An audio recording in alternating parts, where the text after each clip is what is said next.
All right, shalom everyone. Peace of the Lord to all of you. I hope you can hear me.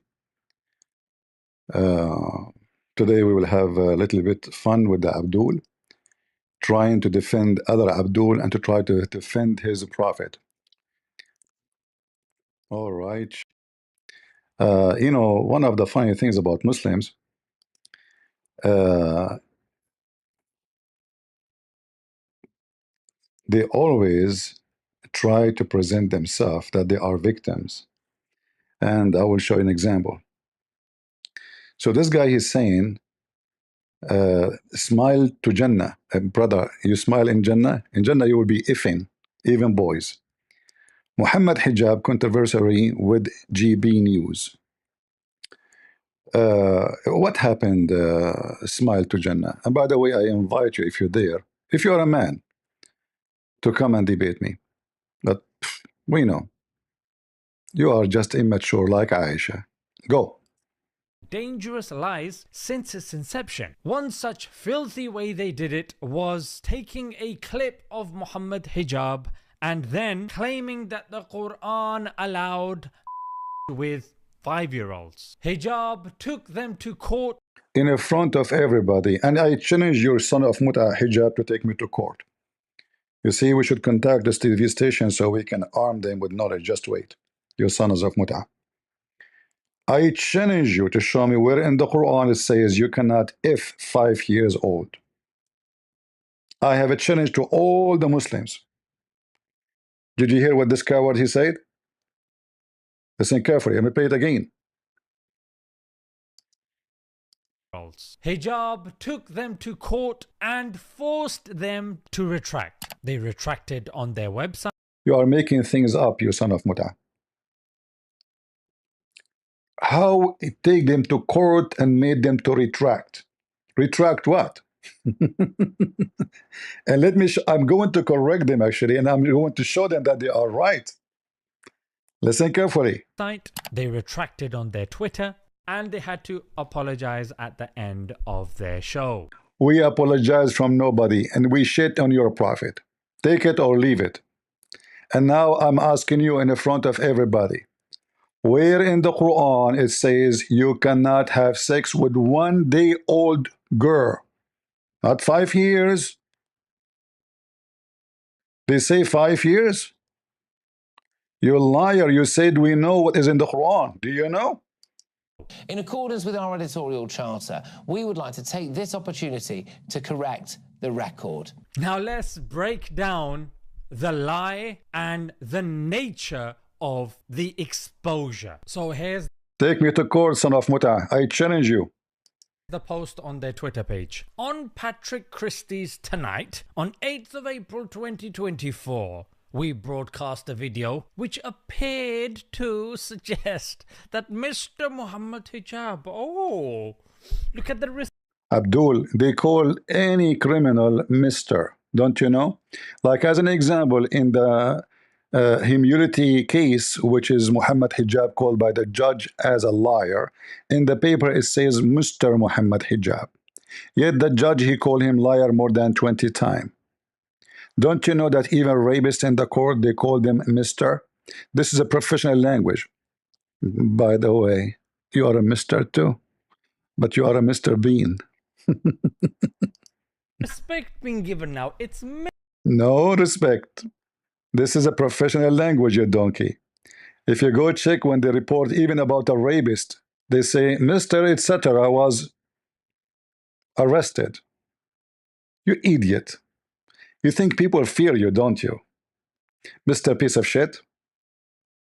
Mr. After he took you to court, yeah? An Islamic scholar, yes. Yes, you know, they are ignorant. They think somebody graduated from Azhar University is Islamic scholar. What the degree have to do with being a scholar? Based on what you stupid Muslims claim, that Mimi Hijab is a scholar, that means the hundreds of thousands of students who graduated in the last 10 years from the Azhar University are scholars. Look like, the ground is popping up scholars in Egypt. By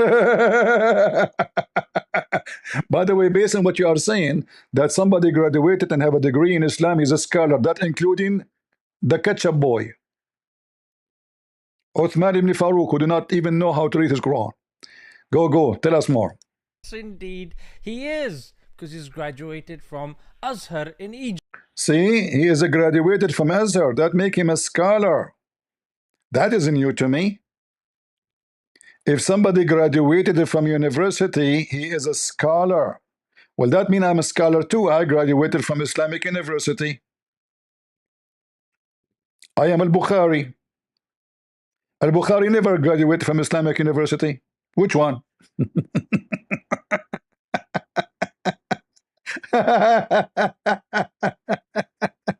He's a scholar. Yeah, he's a scholar and taking women to the hotel. Sue me, take me to the court. Look what I'm saying. We have the videos, we have the audio, we have the proof, we have the you're a scholar manipulating Muslim girls to F them. You're a scholar, he's a scholar in Photoshop for WhatsApp. You're a scholar, he lied to Muslims to collect their money. You're a scholar, he was called liar in the court in England. And he is paying now almost $1 million for his lies. So now what is the lie is about? Egypt believed the Quran justified sexual intercourse with 5-year-olds. Look how they lie. Look at the disgusting lie. This is disgusting lie. I challenge you, your son of Muta, to prove that this is a lie. In fact, the clip you are talking about is not cut off, because simply you can play the whole video and your potato so-called scholar says in the Quran, nowhere it says what the age. Shall we play it together? Watch. If you look just at the Quran, you will get the indication that you can have sexual intercourse with a 5-year-old. Did you hear that? You just said in the Quran doesn't say that. So how Muhammad Hijab he got the indication? If there's no indication, you coward. You just say, look how disgusting. So then what Muhammad Hijab he say? Oh, we have to go and check what the Prophet did. But the Prophet never said, so-called the Prophet Muhammad pervert, he never said what age. In fact, the Quran confirmed that you can have sex with no limit with whoever a child is. So you said we know what the Quran is saying, and look how disgusting.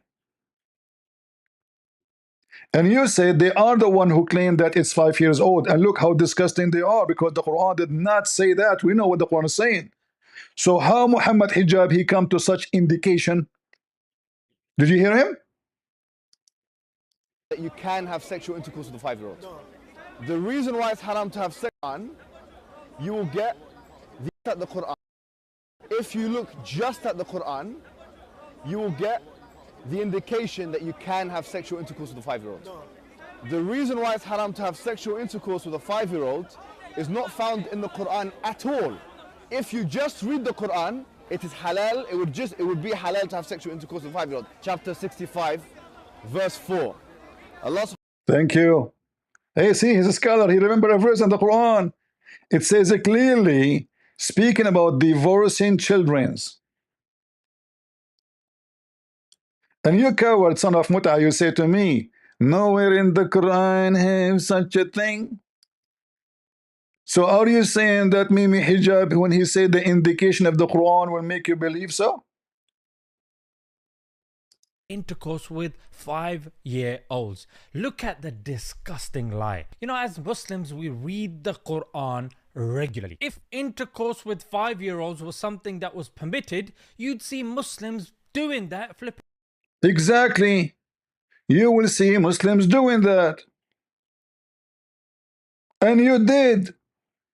Because Aisha, when she said she was 6 years old, 6 years old in the calendar of us is 5 years old. You use you use the moon calendar. We don't use the moon calendar. And your calendar is shorter than ours. So when Aisha, she say, and doesn't make a difference if it's 5 or 6, you stupid donkey. Like supposedly now 5, it's Muhammad Hijab who said 5, not us.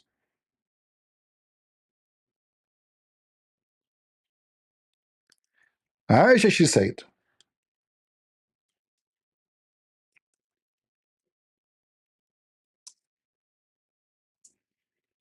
take me to court, Abdul. The Prophet, he married me at the age of 6 and he effed me at the age of 9.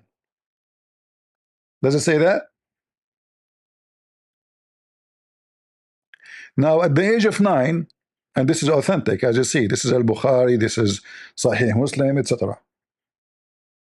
All right? Now, how Aisha, she was ready to be effed by Muhammad? Read with me.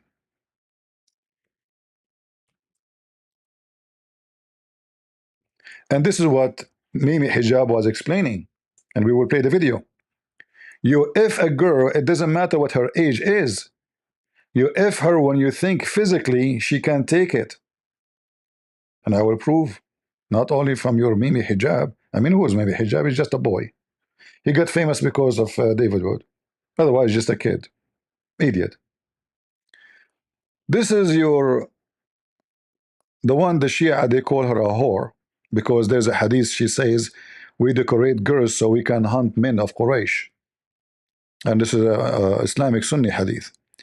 So according to your prophet wife, so-called wife, Aisha, she was so little and so small physically. And her mother, she was forcing her to eat certain kind of food for the purpose of what? To be effed by Muhammad. Read carefully. It was narrated that Aisha said, my mother was trying to fatten me. Trying to what? Fatten me. What the purpose of what? What is the project we are working in? Fatten Aisha, adding some pounds. Adding some pound to her vagina, to her butt. When she wanted to send me to the messenger, so what is the purpose of fatting me? To be effed. And this is telling you that they want to send her to Muhammad. But she is not. She cannot take it. He will kill her if he sleep with her. So what is the solution?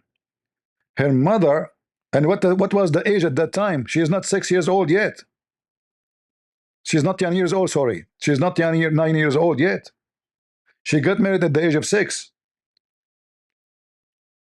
How in the world you marry 6 years old girl? And then we will go to your lie about Rebecca so we can laugh at you. So my mother was trying to fatten me up when she wanted to send me to the Messenger of Allah when she got married. And which means they try to fatten her since the second they get married. Right away.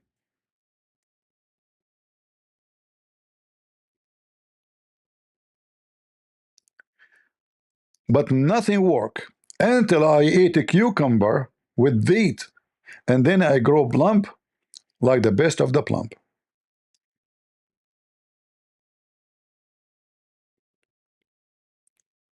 And now we will understand what Muhammad Hijab was saying.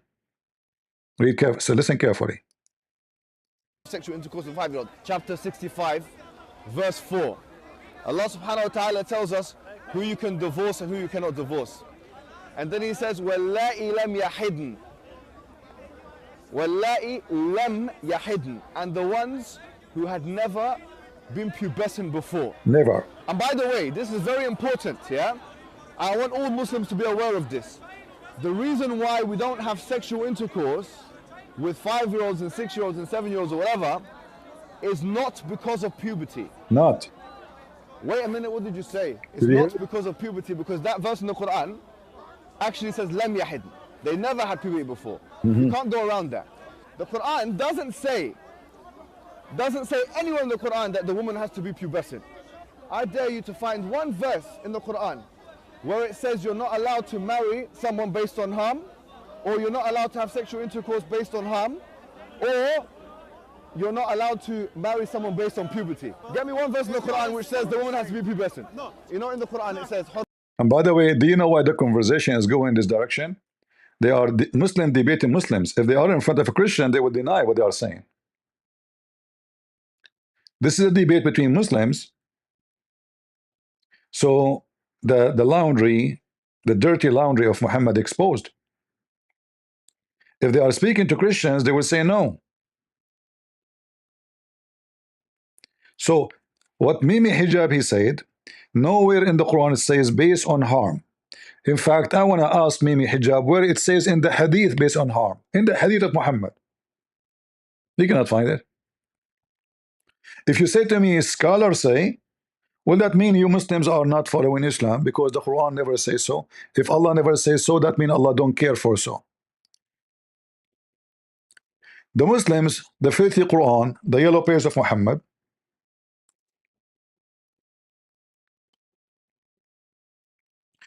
says that the kuffar is the one who follow their scholars instead of Allah and the Messiah. In fact, Mimi Hijab, when I spoke to him, the coward, he hung up on me. He asked me to read this verse, and he played my voice. I said, you stupid, you just played my voice reading it. It says those who took their monks and their rabbis as God instead of Allah and the Messiah, which means Allah and the Messiah are gods. But those who take their monks, which mean their scholars, their rabbis, their scholars, who they obey them and they follow them, they are kuffar.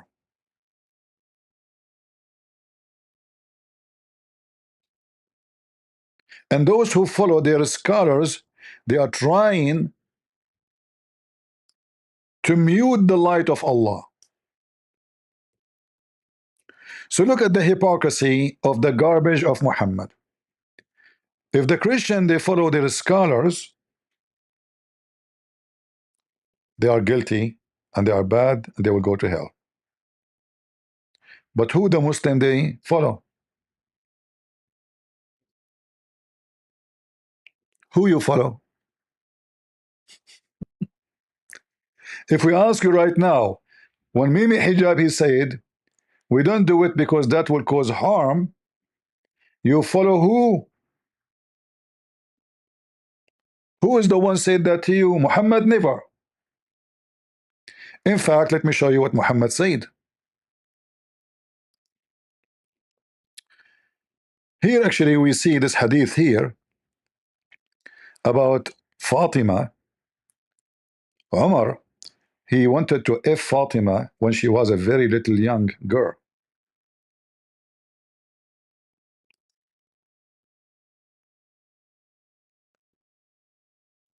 It was narrated from Abdullah ibn blah blah blah that the father, his father said, Abu Bakr and Umar, may Allah please be pleased with them, proposed marriage to Fatima.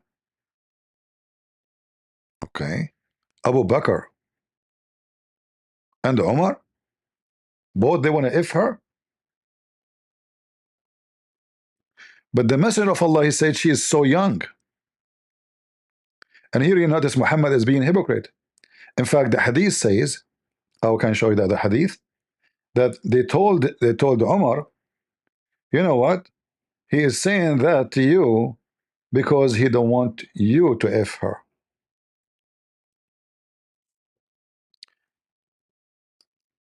And then right away he gave her to Ali.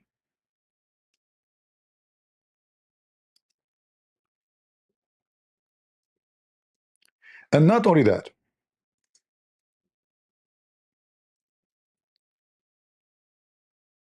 Muhammad, he told Umar, you know what? I'm going to send you Fatima, check her out. See if she is fit to F her. Okay. Because Umar accused him, you are not giving it to me because you don't want to give it to me. You know? Let me show you the garbage of Muhammad.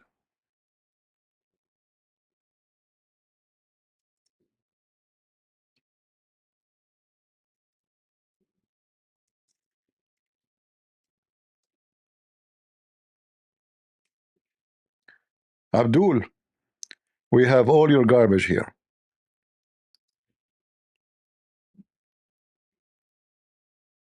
All right.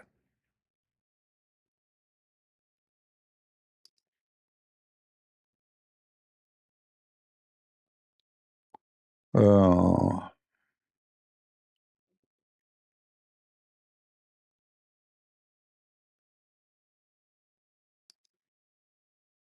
let us see.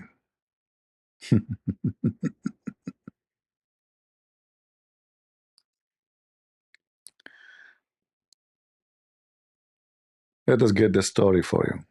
And we don't make things up.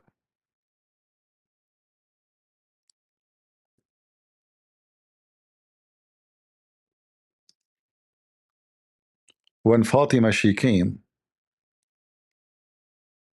Omar he lift up her skirt to look at her vagina.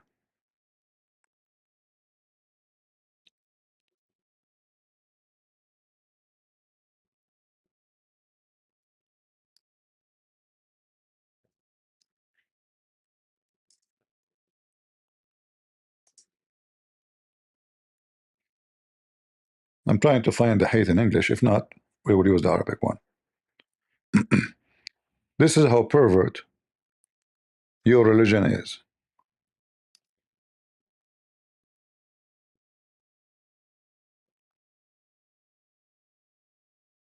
Here we go.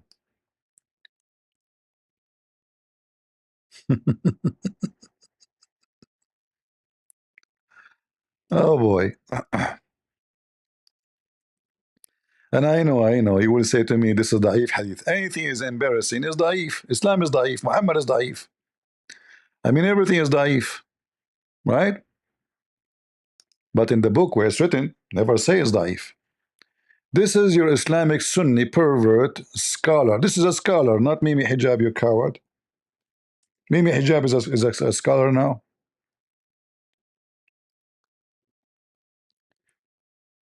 Musannaf Abu Bakr Abdul Razzaq. The book name Al-Musannaf, Musannaf Abdul Razzaq. All right?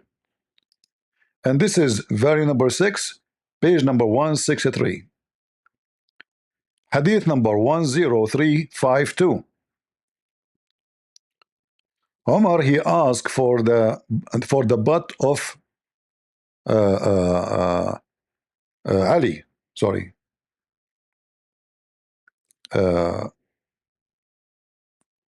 He asked for her hand.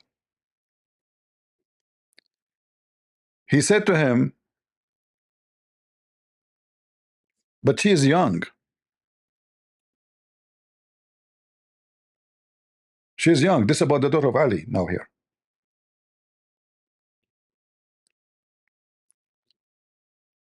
She's young.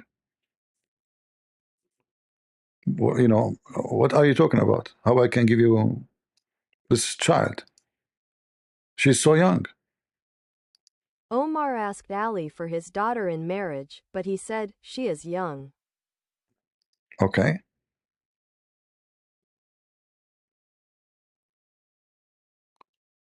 And then it mentioned to Omar that he is trying to use as an excuse because he don't want you to have her. Speak to him again. It was said to Omar, he only wants to prevent her. He said, so speak to him, and Ali said. So they said to him, he's trying to prevent you from effing her. Is this an excuse? Since when? We Muslims don't F little girls. So Ali said, okay, I'm going to send her to you. If you think she is fit to be your wife, it's up to you. All right? Ali said, I will send her to you, and if you are satisfied, she is your wife. So remember, this is Ali and his daughter. And if I make a mistake in the beginning, I said Muhammad, you know, this is Ali. So, okay, I will send it to you. If you like her, this is the same, you know, like second day. This is not next 10 years after, you know. What Umar he said when she arrived to his home. So Ali he sent her to him, and then Umar he lift up her skirt to check her body. And then she screamed at him, little kid. She said to him, if you are not the caliphate, I will cut your neck.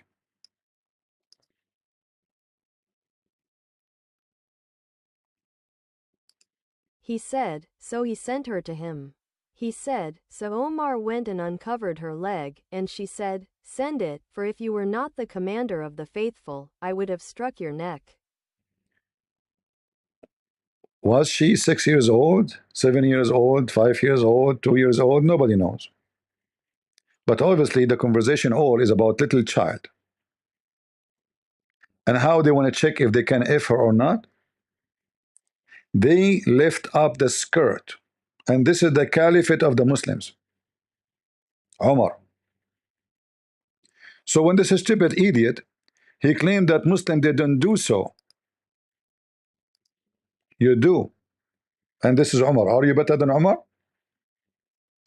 And not only that, imagine how filthy this religion is, that you check a girl by lifting up her clothes and strip her. What Omar he said when he lifted up her skirt? What he saw? What he was looking for? Her diaper?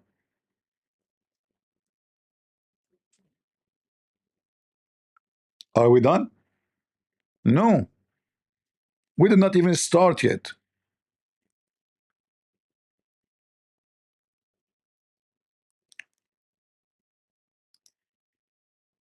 Muhammad, he encouraged men to have sex with little children.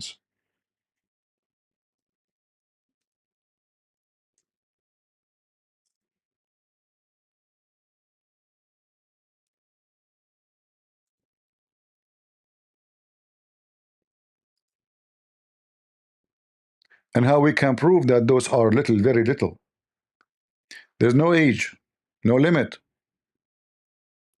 So this is the story, and this is Sahih Bukhari and Sahih Muslim, as you see, and all of this is authentic. All of this is authentic.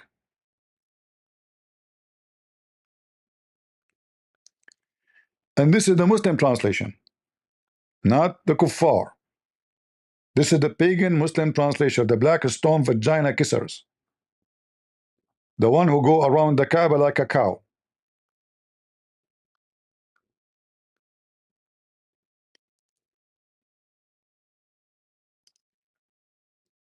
Let us read the shortest hadith of them. And this is Bukhari. My father died and left 7 or 9 girls. Left what? 7 or 9 girls. This guy, he just have girls? Okay. And I married a matron. Allah Messenger said to me, O Jabir, have you married? I said, yes. He said, a virgin or a matron? Here the word virgin is a fast translation. It doesn't say virgin, and I will show it to you. It's not about a virgin, about a kid. A kid or a growing woman? Read with me. I replied, a matron, sorry, a widow. He said, why not little kid? Again, they put the word virgin. So you might play with her, and she with you. She play with you. What we are talking about? What play with her? What play with you? What do you mean? Read carefully. And you might amuse her. You will not amuse a growing woman, mature woman, but you can amuse a child, little candy, a toy. Huh? You play with her. We are talking literally about playing with kids. This is the purpose of such a relationship, so-called marriage. And she amuse you. I said, Abdullah, my father died and left girls. I dislike to marry a girl like them. Translation is trying to deceive us. What do you mean he left girls? He left orphans. and I dislike to marry a little girl like them. So I married a lady, so she may look after them. So what Muhammad asking the guy to marry? A child like the orphan he have. The man, he did not marry an old woman. He married a lady, not 90 years old, a young woman. She can physically take care of 7 or 9 girls, little girls. This is your pervert prophet trying to manipulate a married man and say to him, why?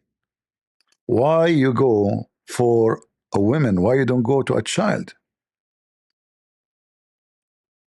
And look how the Muslim translation vary from place to place.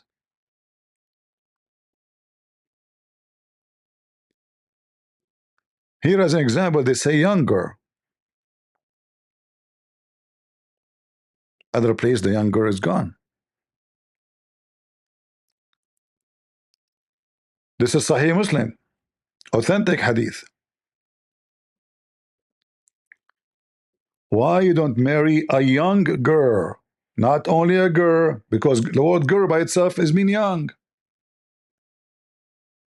We are talking about a very young Jariya. So you could sport with her, and she could sport with you. Pervert. This is why pedophiles, they enjoy relationship with the children's.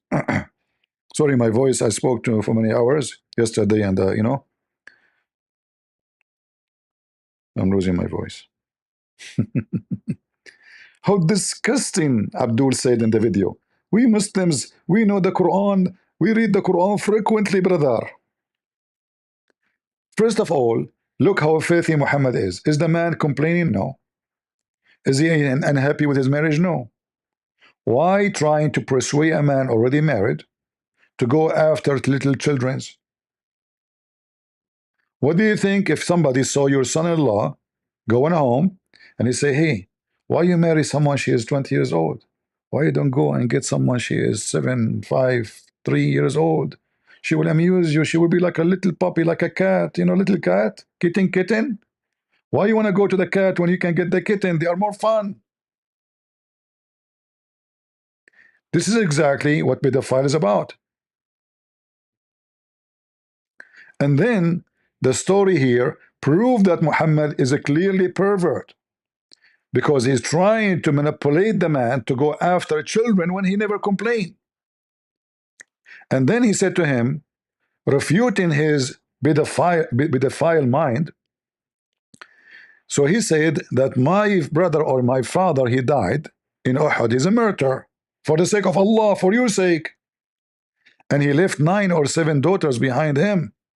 I therefore did not approve the idea that I should bring a girl like them. A girl like them.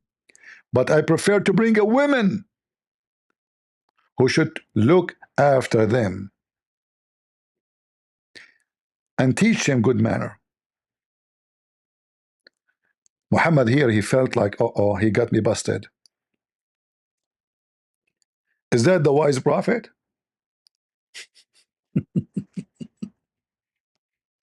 You Muslims are not pedophiles?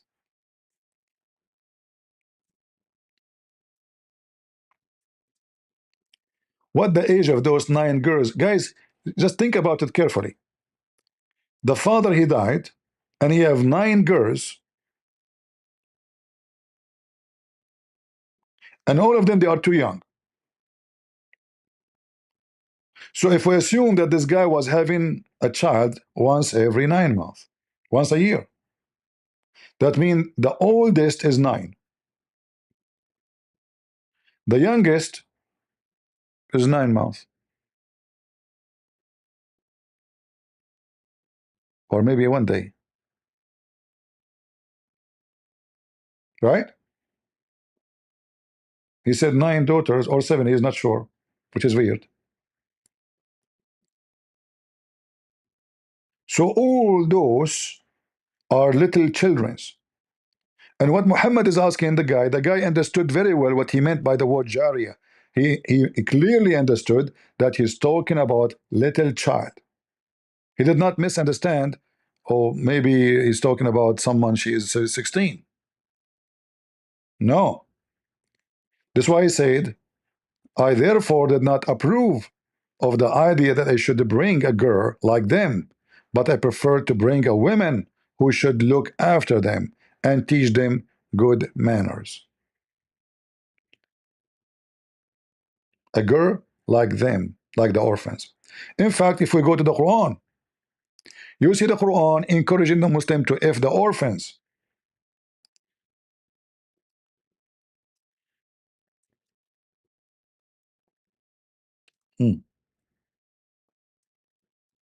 The orphans. When you go to chapter 4, verse number 23 and 24, you can read them.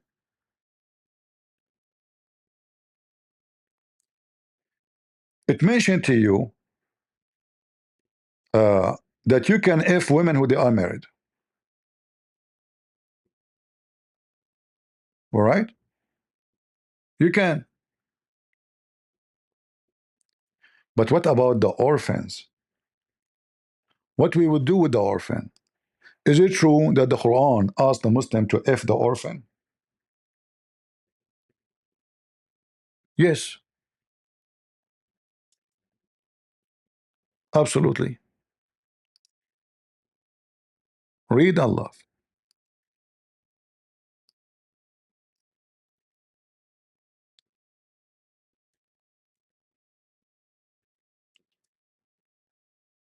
So the Muslim cannot do charity to an orphan without effing the orphan. Is that right? Read carefully. Chapter 4, verse number 3. And if you are not be able to deal justly with the orphans, girls. What he's talking about? He's talking about effing them. So if you cannot if the orphan girls and be just to them when you if them, which means you feed them like a goat. That's what justly in Islam. The man's duty is to provide shelter and food. But you know, people provide shelter and food for dogs too, and cats. In America, if you don't feed your dog, you can stay in jail for a couple of years. Same for animals, any animals. If they found you having a dog and the dog is dying from hunger, you are in big trouble. So if you fear that you cannot be able to deal justly with effing the orphans, then go and F other kind of women, other females. Read it in front of you. And the funny here, it says marry, when the Arabic says fankahu, which means F them. The Muslim says that the word nakaha mean marriage.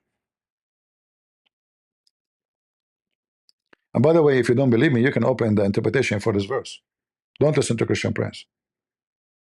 Open the interpretation and read it. It's about effing orphans, little children. What is the age? Nobody knows. No age. Any orphan. In fact, I can show you from your Islamic books, you coward, that you can if anyone who physically can do it. Physically. Has nothing to do with age. In fact, this is what Mimi Hijab in the video was saying. Yeah, that's what he said. It's about being physically fit. It's not about the age. Who cares about the age? Nowhere in the Quran mentioned the age. And not in the Hadith too. I challenge any Muslim to show me where Muhammad is say you if somebody and the age of etc.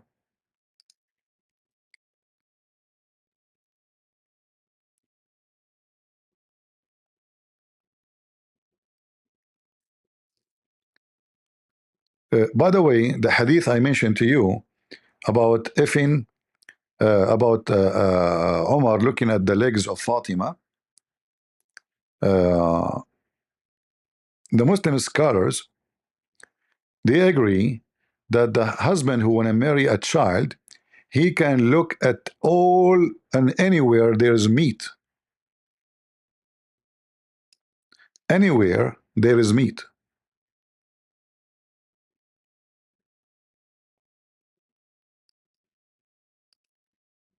I don't want to forget that.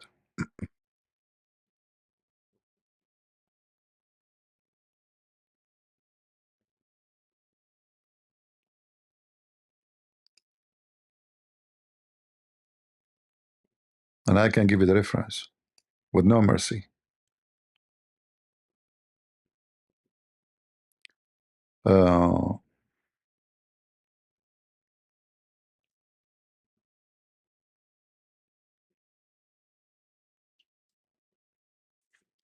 Let me see.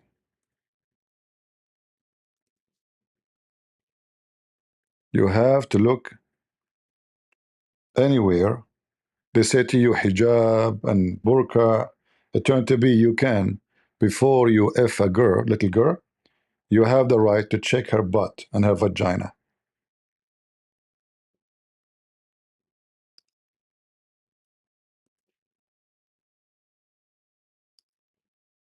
Check it out.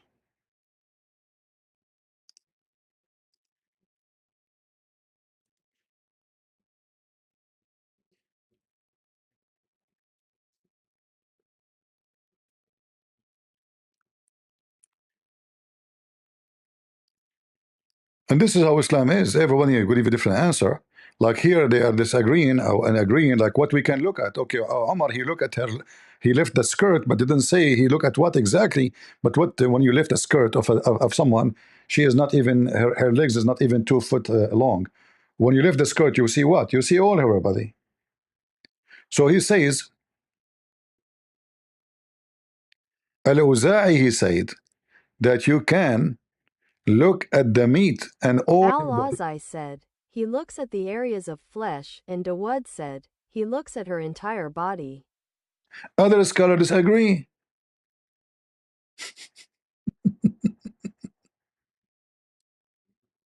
This is the religion of Islam. This is the religion of Islam. You can check her out. Let us continue. I mean, what we will say about this garbage religion?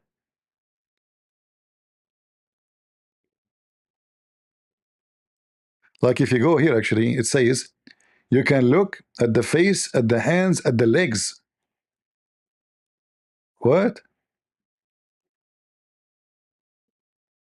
What? Legs?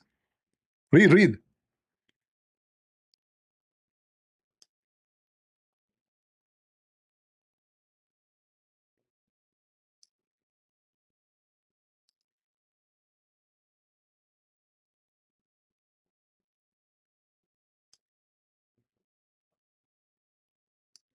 Even you can look at her totally naked.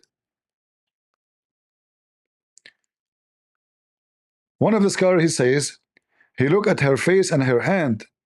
The second, he said, and then after that, he look at what is usually visible, such as her neck, legs, and the like.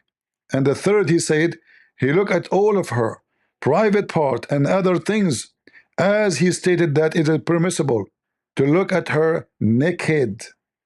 Naked. Am I making things up? You coward son of Muta?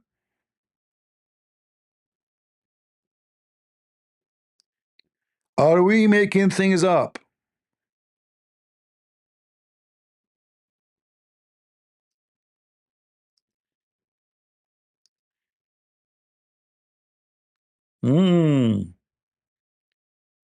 You are making things up. You liar. Where the scholars say that?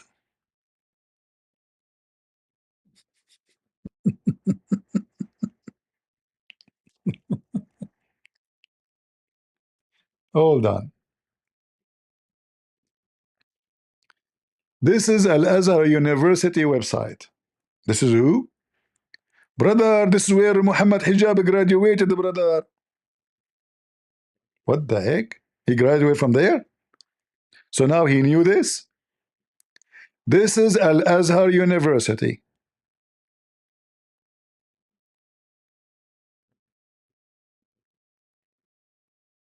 Okay. What it says there? Read. Read, potato. Potato. Naked. Naked. Naked. Imam Ahmad wa Ibn al-Qayyim. Who? Imam Ahmad wa Ibn al-Qayyim. And this is the reference. In the book of Al-Muhalla li Ibn Hazm, volume 9, page number 161. It says, read carefully. It is permissible for the Muslim man to look at the one he want to marry from totally naked.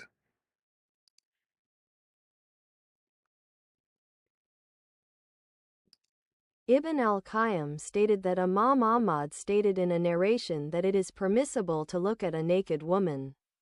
See Al-Muhalla by Ibn Hazm, 9161, Dar al-Fikr ed.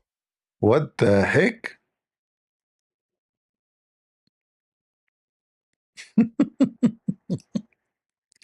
How many times your brother Mimi Hijab he quoted Ibn al-Qayyim? Huh? How many times he quoted Ibn Hazm? So your Muslim daughter, she wear hijab and burqa, and now Muhammad Hijab is coming to ask for her leg.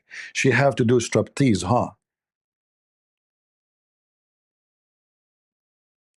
You know what? This is a very good religion.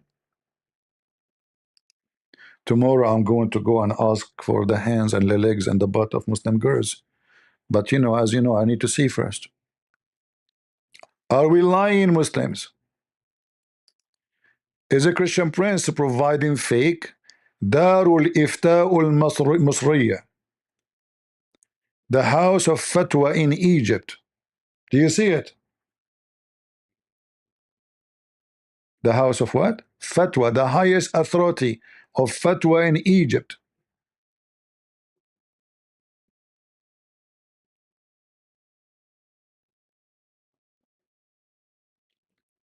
Potato.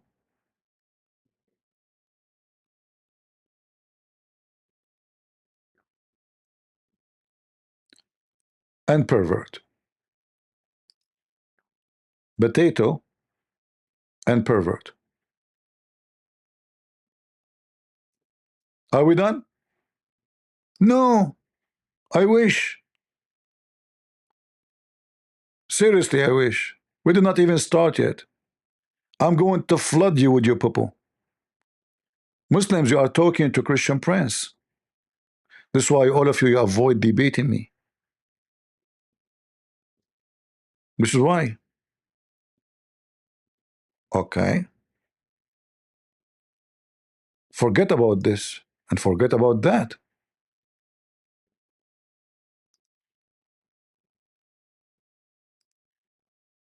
Let us bring you something even nicer, shall we? Man, what is nicer is going to be? Sound weird. What does guy he have for us? Let us see.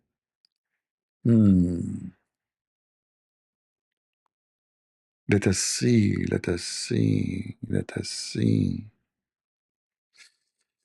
where we will go.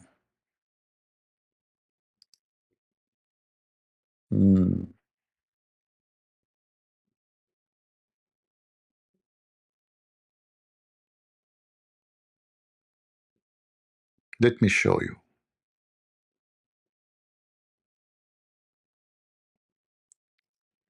Are you ready?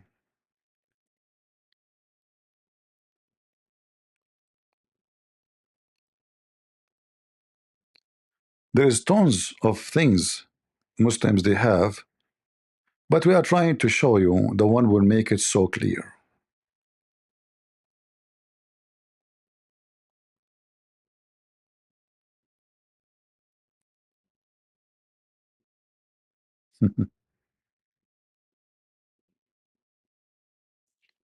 Read carefully what I will show you. And I'm not going to show you Shia. Later I will show you what the Shia, because you Muslim Sunni and Shia, both of you are pervert. Both of you are pervert.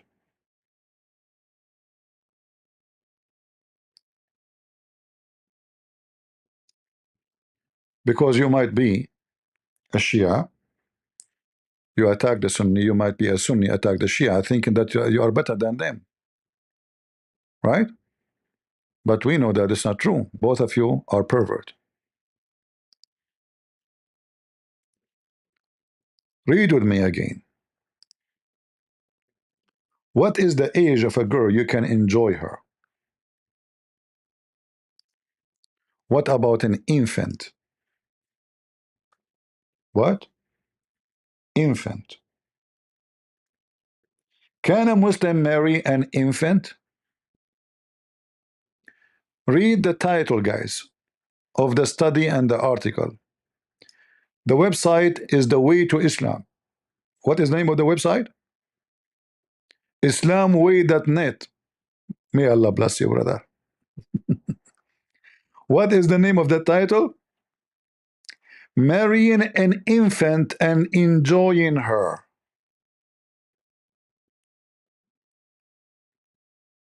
Marrying and enjoying a baby girl. Not a baby girl. False translation, infant. Let's go back.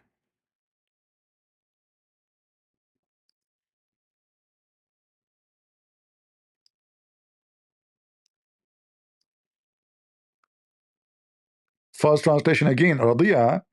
Radia is coming from the one is suckling girl. From Radia. Remember the chapter about in the Quran, which is the goat ate, which is the breastfeeding for adult. In Arabic, it's called irda'ul kabir, suckling. That one for suckling an adult man. Muslim women, she gave her boobs and her nipples, and he suckled her. And this was a verse in the Quran, the goat ate. May Allah bless that goat. So here the discussion is about the difference between the Sunni and the Shia. The Shia, they agree with no question that you can have sexual enjoyment with the infant, and we will show you that. Now the Muslim Sunni, they're trying to respond to that. Is it true? Are they right? Are they wrong? You will find that the whole study confirmed that there's no age for whatever.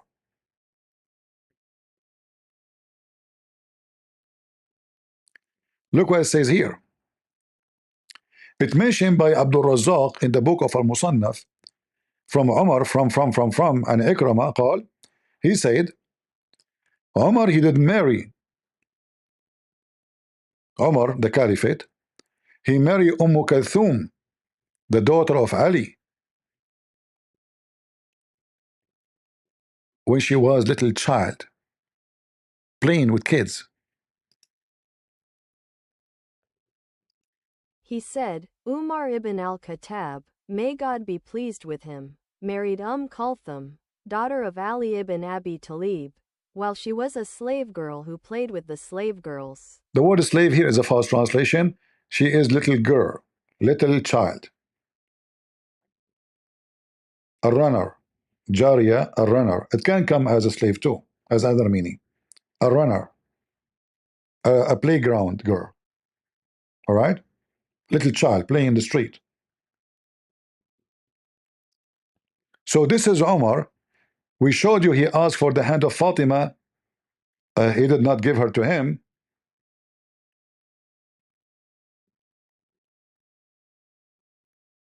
And now he took Kulthum.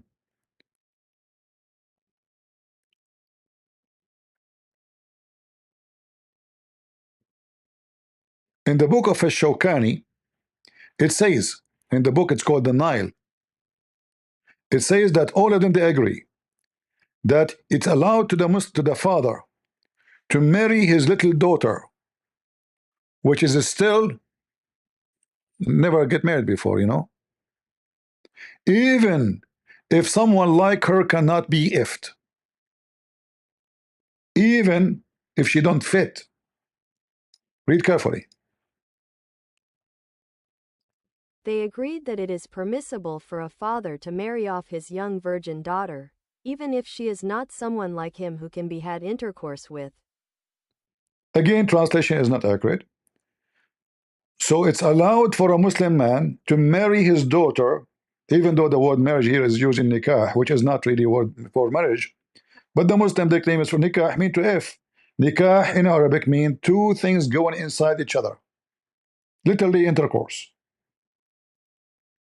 Tanakahatul ashjar. The branches of the tree, they go through each other, like two trees next to each other. The wind shake them. So this is nikah.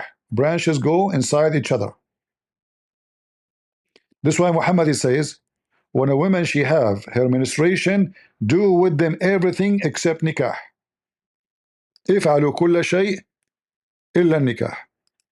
Do everything with them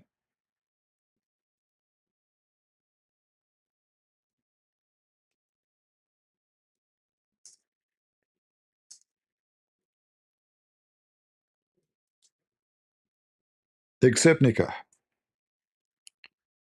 And then they say to us that the word nikah means marriage, which is absolutely false. The Muslim don't differentiate between effing and marrying, because marrying is effing anyway for them. It's all about effing.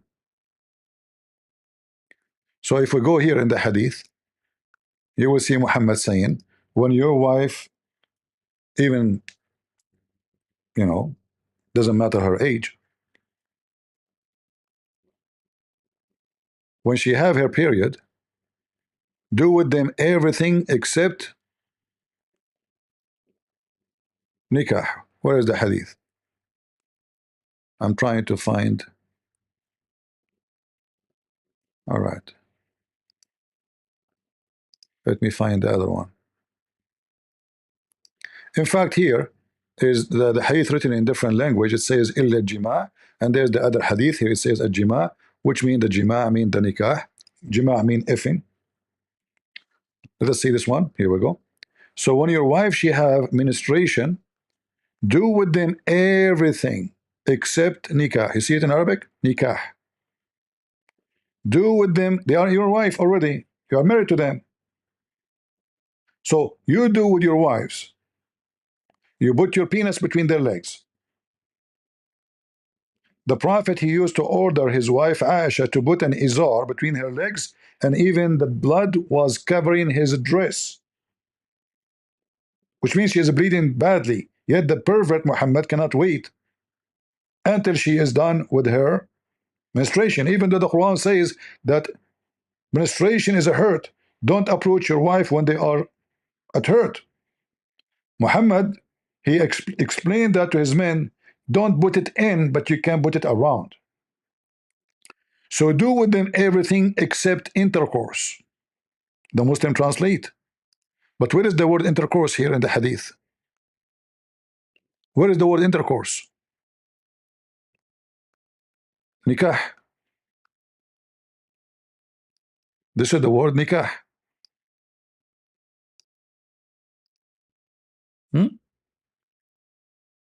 النكاح. Do everything except nikah. Do with your women everything except nikah. We continue. We are not done. The disaster continue. So you can marry your daughter to anyone you wish without her permission, because she doesn't understand even what marriage is. Even if she is not qualified to be effed, and we show you the difference. And here they say it's not for the father to force his daughter to get married if she is mature.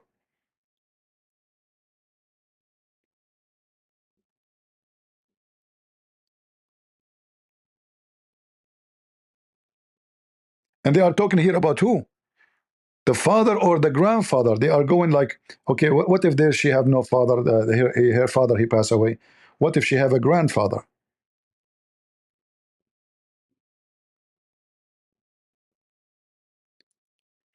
And here you see every Muslim sect have different opinion. Like here is different opinion. Here is different opinion. Here is different opinion. This is the religion of God. And the Quran is so clear.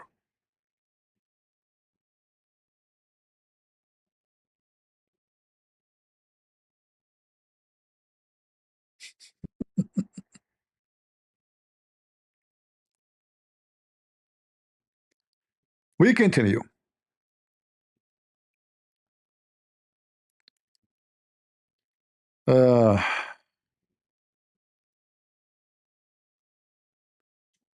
And look what it says here. Look how dangerous this statement is.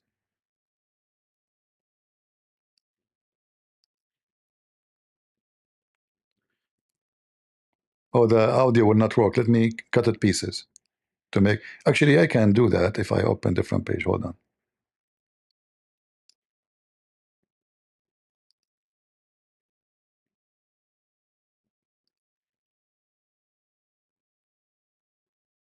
This, and there is no necessary connection between the legitimacy of consummating a marriage contract with a minor girl without consummating the marriage with her and enjoying her. The Sunnis have agreed unanimously on the prohibition of enjoying one who is not able to do so until she grows up, let alone an infant. The Sunni, by the way, this is an article. There's no reference now here. This is just a guy saying that.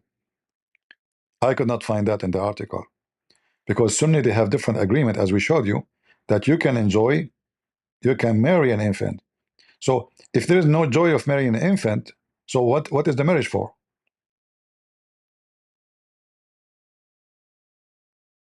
What is the marriage for? It's an infant. So here it says there's no connection, and look how stupid they are. They just said in the first line that there's no connection between what is legal and not legal if she because of her age, which means if you marry an infant, you can, but don't enjoy the infant in sex. This is what they're saying. They are not saying you cannot marry an infant.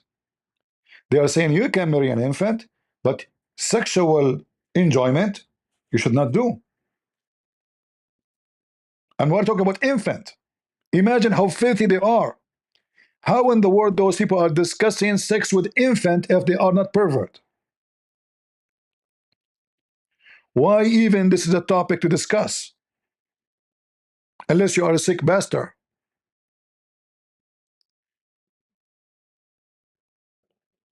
Are you with me?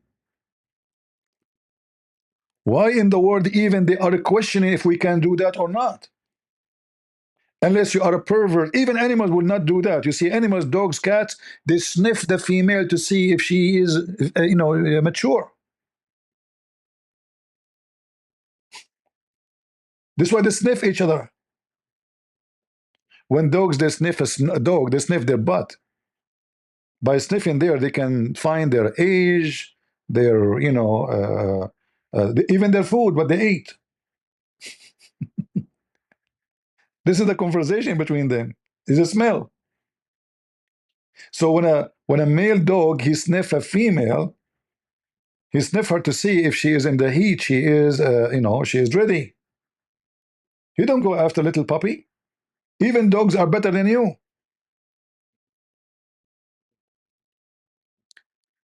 In fact,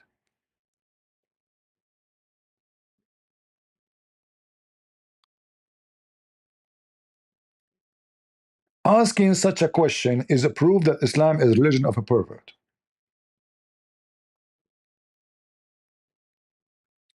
A normal human being will not even think about such a question for a second. Why I want to think about it? How even this question come to my mind?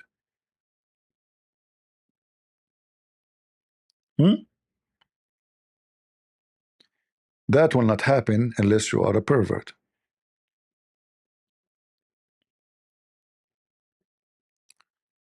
We know that Aisha, many years after marrying Muhammad, she's still playing with toys.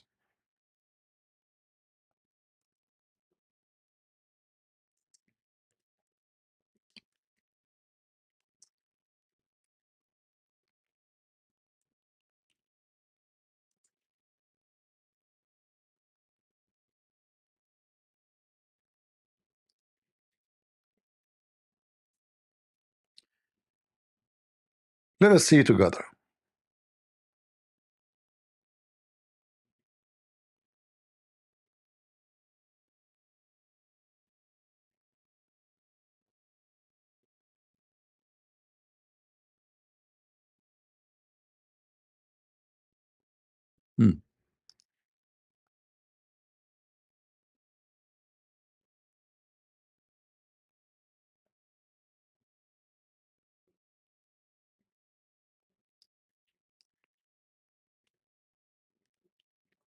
Muhammad, he opened the curtain on Aisha.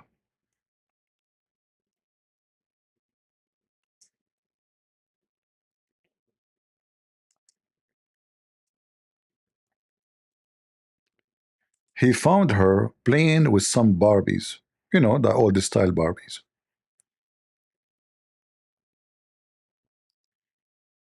Muhammad, he said to her, "What is this?" She said, "Those my daughters." They are what? They are my daughters. So imagine the state of Aisha when she is already the wife of Muhammad for many years, not yesterday. This is not when Aisha got married. This is many years after.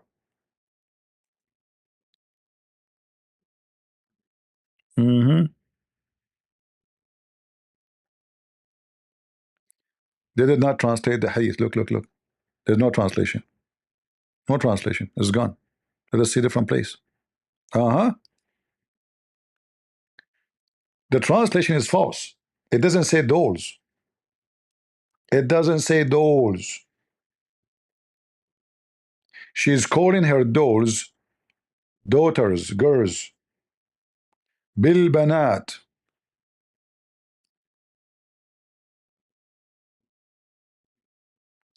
The messenger, he married me when I was 6, and he effed me when he like he did the effing when I was 9, and I used to play with the dolls. The Muslim translation. Sahih. What else? Are we done? No.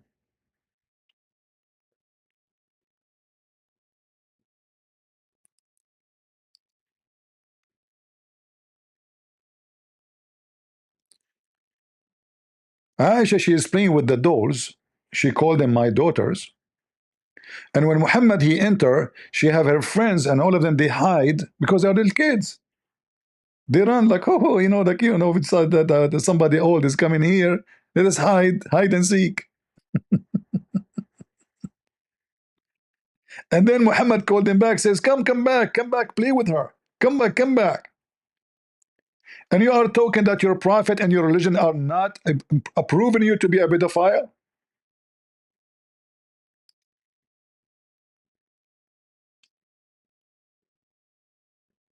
Look how many hadith. All of those.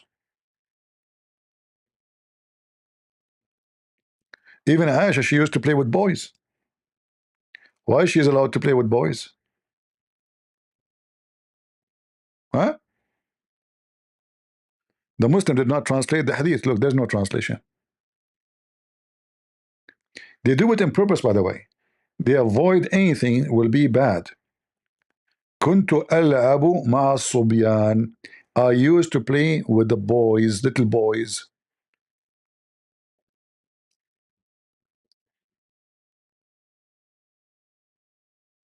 And when Muhammad he came, I did hide from him.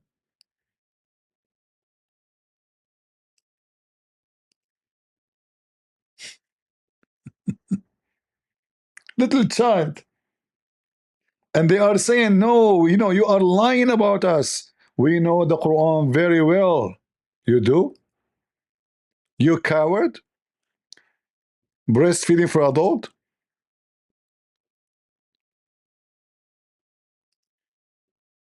If we go to the Shia books, we will find the same garbage. Shia, Sunni doesn't matter.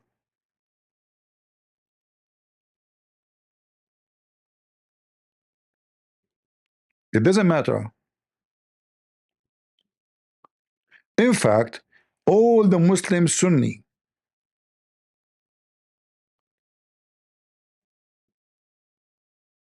the majority of them agree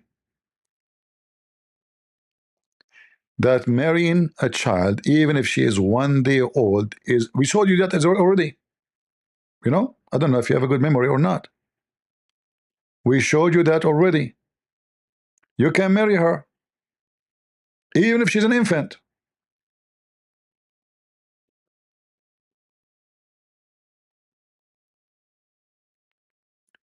What the Sunnis say, we don't agree with the Shia that we should enjoy sexually the infant.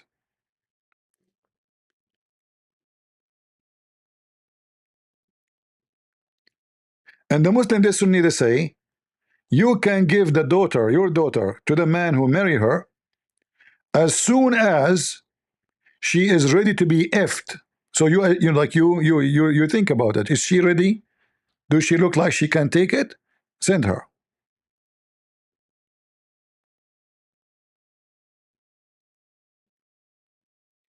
Ibn Qudama said, it is possible to if a little one, and that depend in her situation and ability to handle it.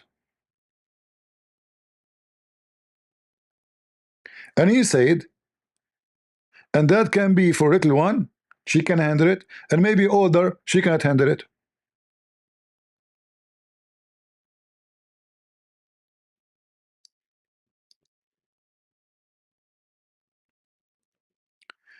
This is Ibn Qudama saying the possibility of intercourse with the little girl is considered based in her condition and her ability to tolerate it. No age. Age does not exist. 5, 6, 7, 2, it doesn't matter. If your daughter, she have a lot of beef, you know, the new husband, he can F her. And this potato, he claimed that Islam does not teach so. Are we lying?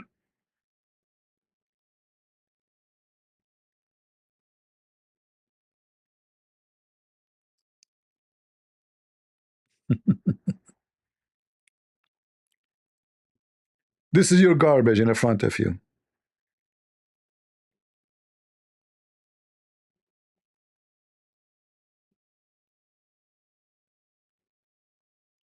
All what they are saying is the bent if she can fit to be ifed. And this is what Mimi Hijab said in the video. If she physically fit to be ifed, you F her. They never had puberty before. You can't go around that. The Quran doesn't say anywhere in the Quran that the woman has to be pubescent. I dare you to find one verse in the Quran where it says you're not allowed to marry someone based on harm, or you're not allowed to have sexual intercourse based on harm, or you're not allowed to marry someone based on puberty. Get me one verse in the Quran which says the woman has to be pubescent. You know, in the Quran it says حُرِّمَتْ عَلَيْكُمْ أُمَّهَاتُكُمْ. It says you're not allowed to marry your mum. It says you're not allowed to marry your sister, your auntie. Where does it say you're not allowed to marry a prepubescent? I'm looking for... By the way, this is false. The Quran says you cannot marry your daughter, true, but this is still false at the same time. You can. There is exception. If you go in the Quran where it says وَجَعَلْنَاهُ نَسَبًا وَصِهْرًا,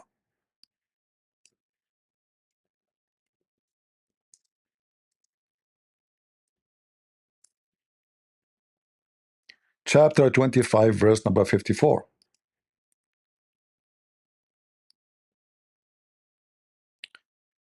And we go and read the interpretation for the verse.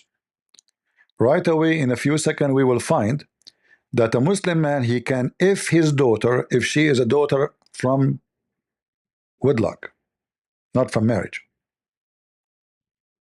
which means from fornication, he can. It's not forbidden for a Muslim to if his daughter and the mother of his daughter. Are we lying, Muslims? No, we are not. This is the official government website of the Kingdom of Saudi Arabia.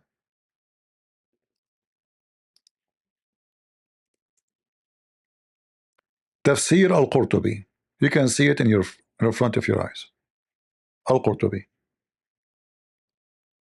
And this is the interpretation for chapter 25, verse 54. And here it says it clearly,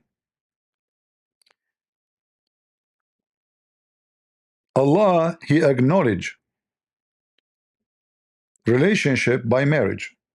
Every Muslim agree that if somebody have a child, a daughter or a girl, from that marriage, that person, that child who is born, is not to be acknowledged to be a child of the father, period. He cannot carry the name of the father. He cannot take his inheritance. He cannot be called his son. And here you see how the justice of Islam work. So the father, he if a woman, the woman, she bear a son or a daughter for him, and now neither the son, neither the father, neither the daughter can carry their father name. Look how filthy this religion is. Allah acknowledged only the relationship only by marriage. Ibn al-Arabi said, Nasab, which means lineage, is only by mixing the water of the man and the water of the men of the women by shara, which means by Islamic law, according to the Quran or even hadith. Anything else, there is no lineage. Ibn al-Arabi said, lineage is the mixing of water between the male and female according to Islamic law. So what if there is a relationship without marriage? Huh? Let us translate and read carefully. A Muslim can if his own daughter.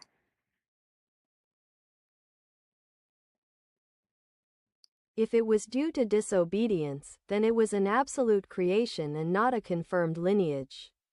Therefore, his daughter from fornication is not included under his statement. Your mothers and your daughters are forbidden to you, because she is not his daughter according to the more correct of the two opinions of our scholars and the more correct of the two opinions in religion. If it is not a lineage according to the Sharia, then there is no marriage according to the Sharia. So fornication does not prohibit the daughter of a mother or the mother of a daughter.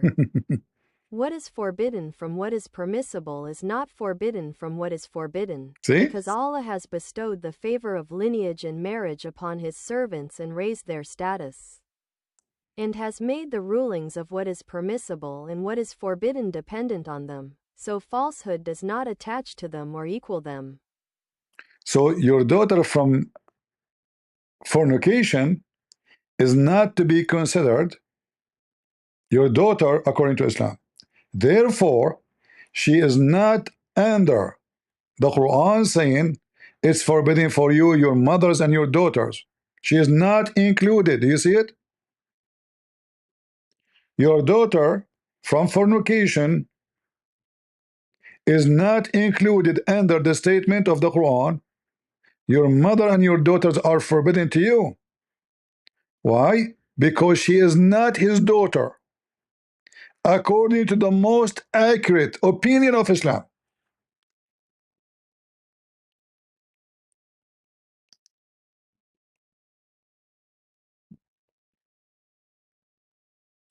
Can you be more pervert than this? You want the link? Okay. Here we go. No problem.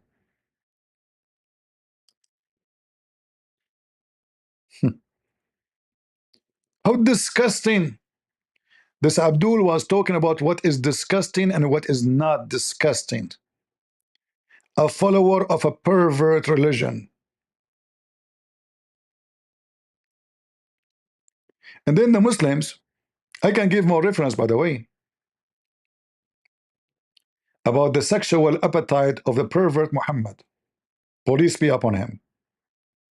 And then they go and they say to you, well, do you know that their Bible says that, Rebecca, she married at the age of 3? We die laughing at you.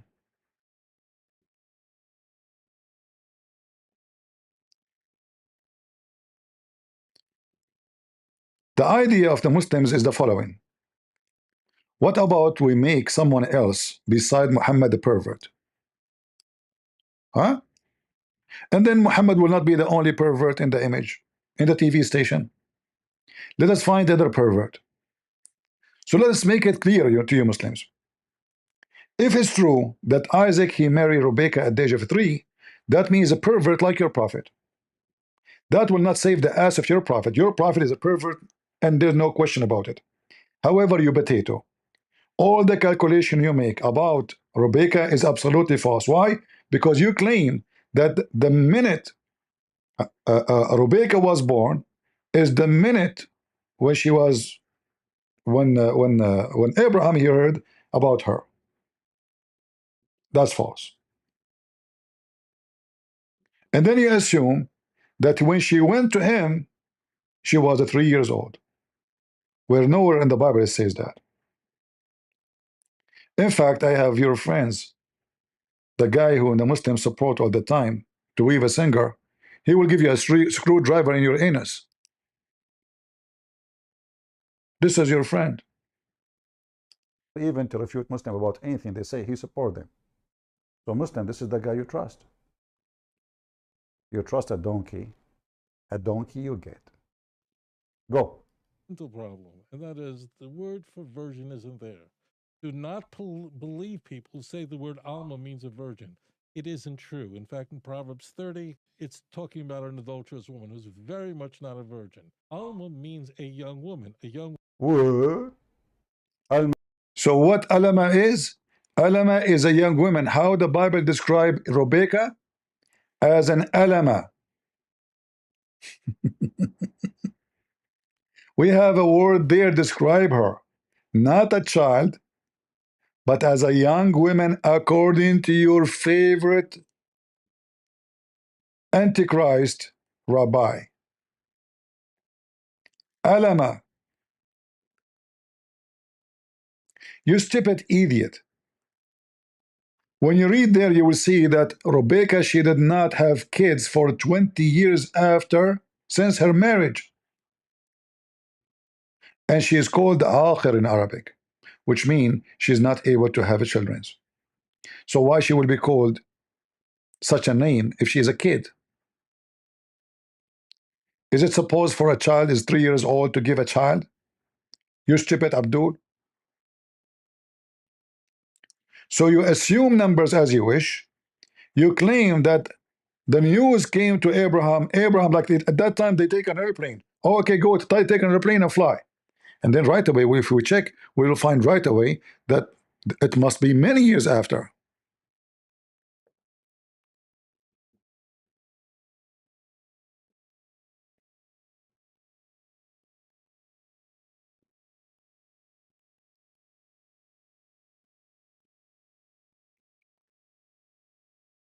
We laugh at you. You, Abdul, are so stupid and so dumb.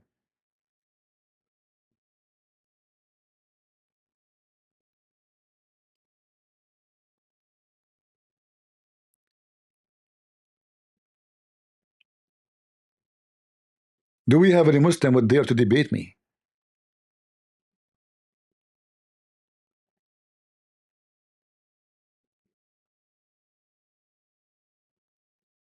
Huh?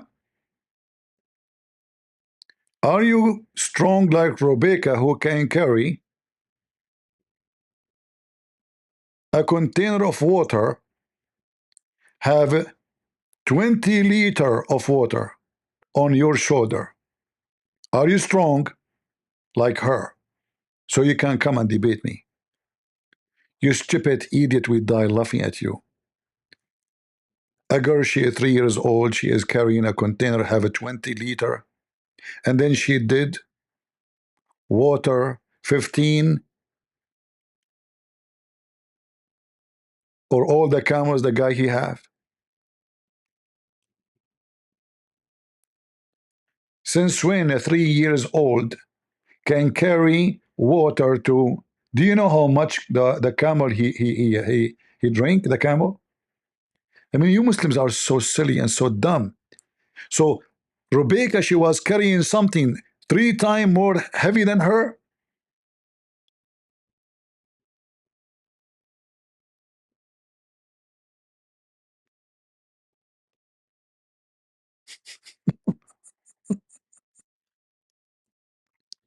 The container alone, by the way, without the water, is going to be heavier than her.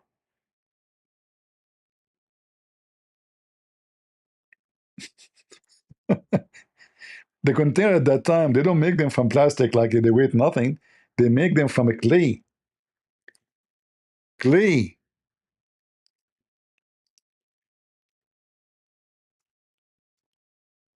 Let me show you how they look like.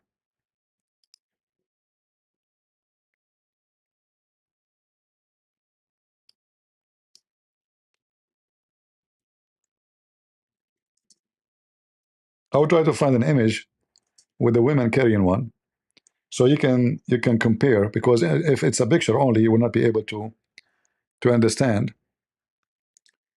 what is really the size we are talking about.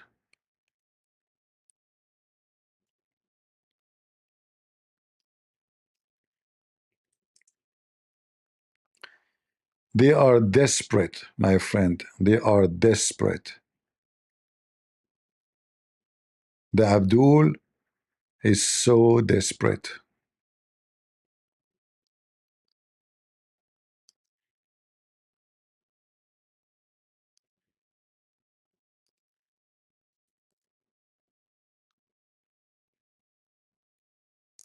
And you know what? I'm going to show it to you from Muslims post, not from Christian post.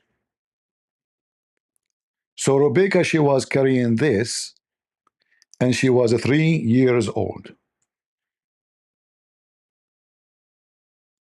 I don't know. I have to believe you.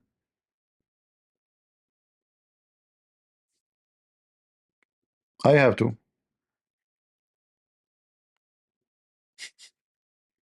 By the way, they put them in their head and they walk with them. They don't hold them with the hands. They balance them. They have like, they put too many things in their head, like you know, fabric. So they have a hat specifically made for this purpose, and it make like a bend in their head area. So the, you know, and they practice it.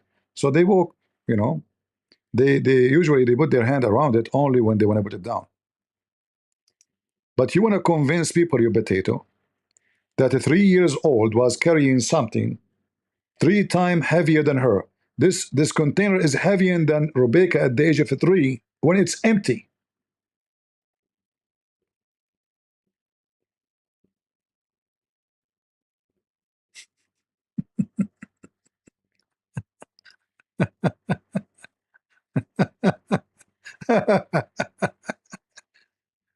Anyway,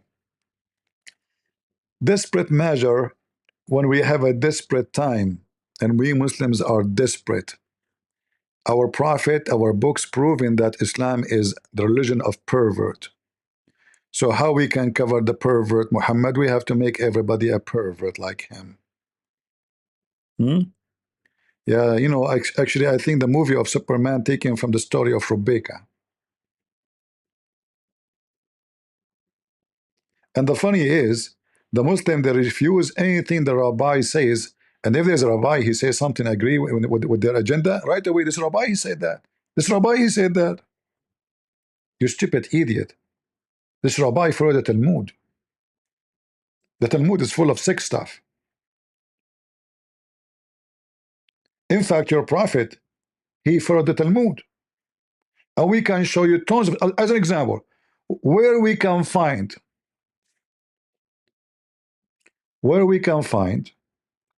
that the women she have to wait for 3 months iddah after she got divorced. Is that in the Old Testament? No. This is in the Talmud. All your Islamic so-called practice, Muhammad lived with the Jews in the city of Yathrib, which now called the Medina, and he was copying the Jews. Everything you have.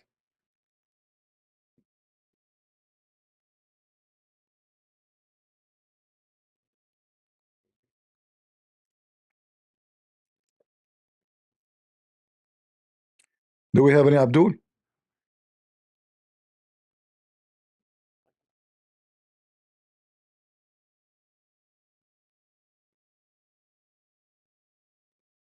No, no, I'm not joking. You know, you can. Oh, let me ask what his name, Sheikh Uthman. He is learning from AI. Hey, catch up boy, how you doing?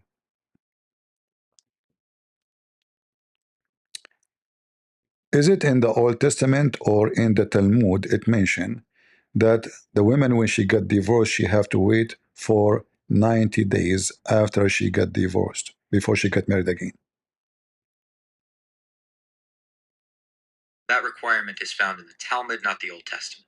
The Talmudic law states a woman must wait 90 days after a divorce before remarrying to ensure the paternity of any potential child. This waiting period is known as iddah in Islamic law, which is a similar concept but not the same. See? Talmud boy. Your Muhammad is a Talmud boy.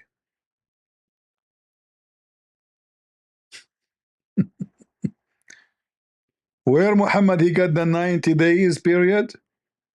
From the Talmud.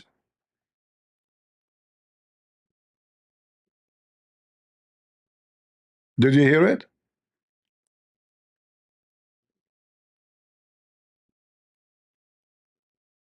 You don't follow Musa's, you follow the rabbi. And those rabbi, they have a lot of pervert stuff. And the Talmud is full of fiction stories. Actually, most of the stories of Muhammad are taken from the Talmud. Many of it.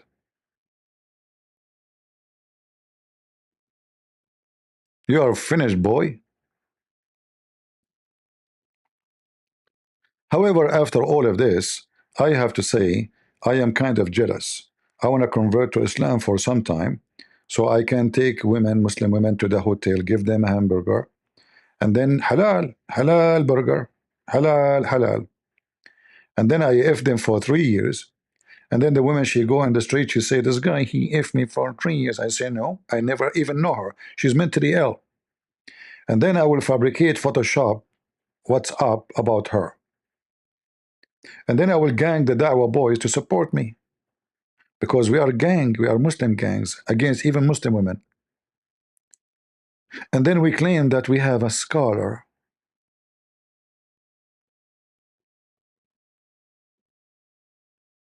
Do we have any Abdul from the religion of the fool would like to call me? Mayday, mayday. Any Abdul from the religion of the fool? So we have a clear evidence in your books saying that your prophet and your religion teaching you to be pervert. By the way, I did not mention what the Shia mentioned. Let me show you. In the book of Tahrir al-Wasila,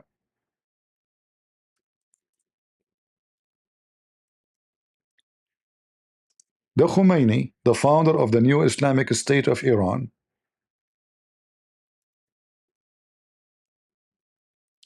he followed the steps of Muhammad. And we know that the Shia, by the way, are more true practicing, like sect than Muslim Sunni. In fact, I challenge any Muslim to say it is not true.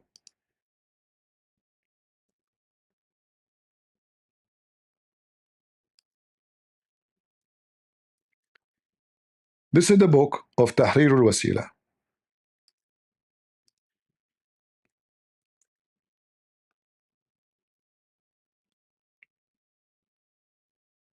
This is not Tahrir al-Wasila. Hold on.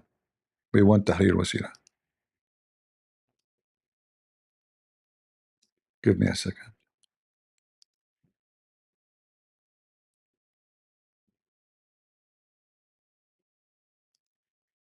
This is the book of Al-Khomeini. I prefer to give you the Khomeini book, not other book.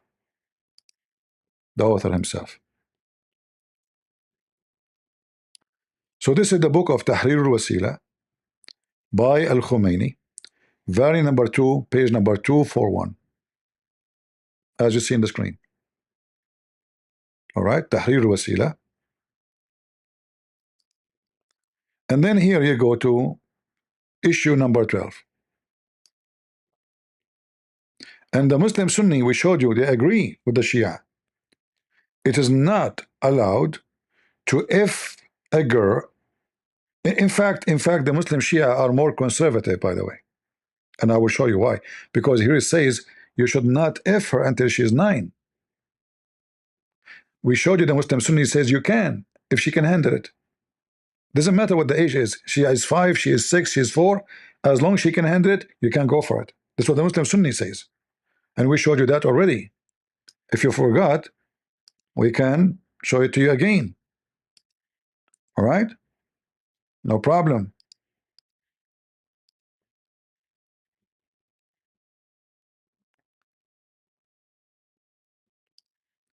Marriage.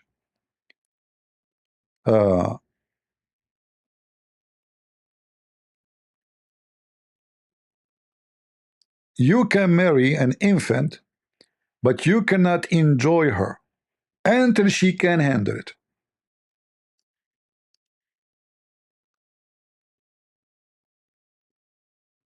Translation here is very false. There's no minor girl. In Arabic it says radi'a, infant. In fact, the last translation is correct. So you can marry her, you cannot if her until she is able to handle it. So it's forbidden for you to enjoy her sexually, the one who is not able. Do you see it? So if she is able and she is 1 day old, you do it. If she is able and she is 2 years old, you can do it. If she is able and she is 5 years, 7 years, you can do it. So what is what it's forbidden for you to practice as a Sunni? Only if she is not able to do so. So what is forbidden you from enjoying her sexually, if she is able or not? And who is the one who will decide who is able? The husband. He married her already, she is his wife.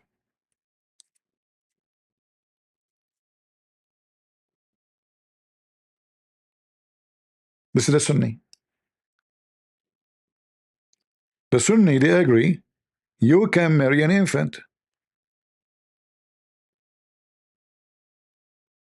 In fact, the Imam, the Hanbali, they say you have to if her if she is 9 already and nobody can stop you, even if she cannot handle it.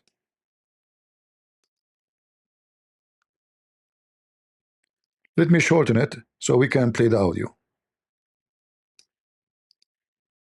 Here we go. Hanbalis.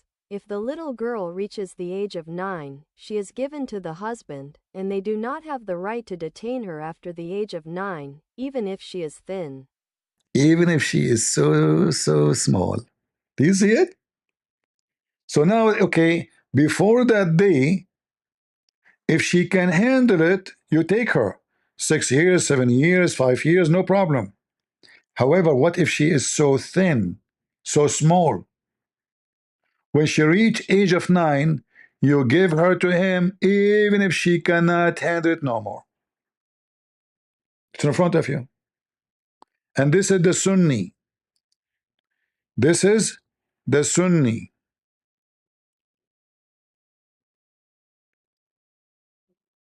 Here they are saying, the Nawawi said, The little one should not be delivered to be effed as long the reason for not to be effed is exist. Which is that? She's too small. It is forbidden to eff her as long she cannot handle it because she is so little or maybe even crazy. Are we making things up?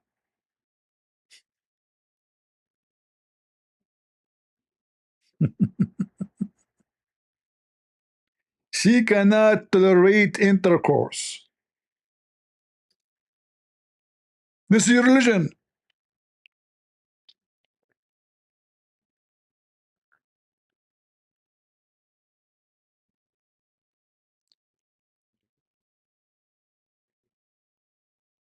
So when the Muslim they speak about someone she is fit to be in your bed, they are just talking about if she can be effed without dying.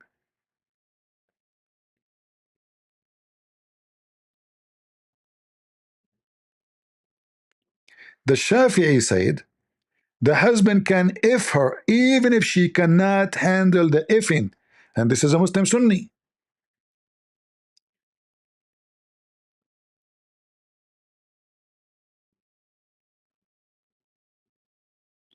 However, their family they can say no if they want, but if you wish, he can go for it. Read it. I'm not making things up. Let us use the full translation. You see, when the text too many, the translation doesn't work with the audio. I like the audio so you can read it.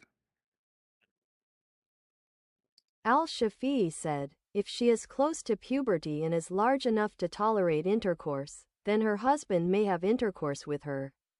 But if she is not able to tolerate intercourse, then her family may prevent her from the husband until she is able to tolerate intercourse. The word puberty does not exist here. It says balagat, which means reach. When reach large enough, the translation is false. So when she reach, if she is close to be large enough to tolerate intercourse, then her husband may have intercourse with her. But if she is not able to tolerate intercourse, then her family may prevent her from the husband until she is able to. May. All right. In fact, it says it is permissible for her husband to do intercourse with her even if she don't fit. Read carefully.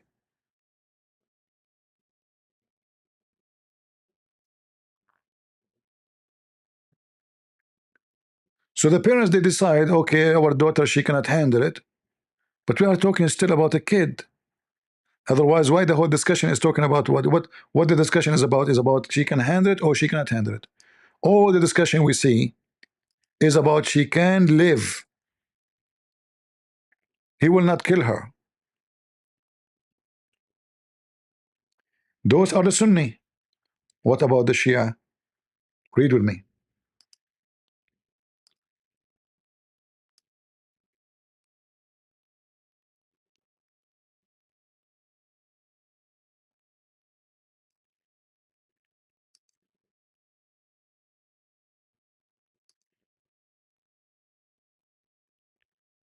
Question 12. It is not permissible to have intercourse with a wife before she completes 9 years of age, whether the marriage is permanent or temporary. As for other forms of pleasure, such as touching with lust, embracing, and thighing, there is nothing wrong with them, even with a baby girl. Even with the infant.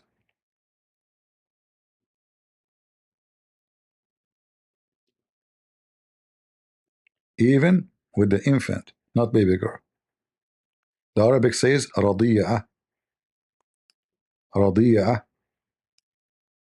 رضيعة is not an infant. رضيعة is a suckling. This is Islam. Shia and Sunni both is the same shit. So when this potato he claimed that those people they have to apologize because Mimi Hijab says 5 years old, I prove to you that you marry an infant, Sunni or Shia, and the effing date of the Shia is when you are 9. However, the Shia agree that if you if her, there is no penalty, no problem, but it's better not. And if a Muslim man, he put his penis inside her vagina, but he don't insert it all the way, there's no sin on that. Read it. Even before the age of 9 for the Shia, there's no problem. And here, by the way, they are not talking only about like losing her virginity. No, they are talking about breaking through into her butt. Excuse my language. Read carefully. And if he insert his penis and he connect her vagina, connected to the urine tube, and the one which is later was going to be for the menstruation tube, still it's okay. No problem. Imagine you are destroying her body parts. You rip her apart.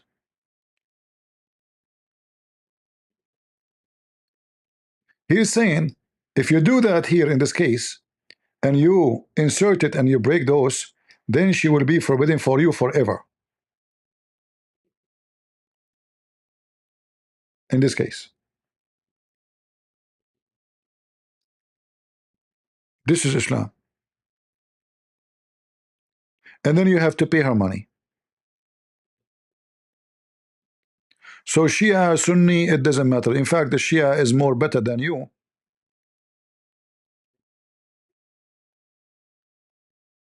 At least they are following the pervert Muhammad more decency. I mean in decent way, which means they are following truly what Muhammad said. Muhammad says we do mut'ah, the Quran says so, the Shia do it now. What the Muslims Sunni do, like maybe hijab, he go and do something called misyar, which is mut'ah. They just change the name. The Muslim Sunni are pervert. They change the name of their crimes, of their pervert action. So the mut'ah in the Quran, they say the hadith says the mut'ah is forbidden. Well, in fact, it's not. Because Umar and Abu Bakr, they practice mut'ah after, and Uthman, they practice mut'ah after Muhammad's death. So if it's forbidden, how they practice it? Tamatta'na ala ahad. We did enjoy mut'ah in the time.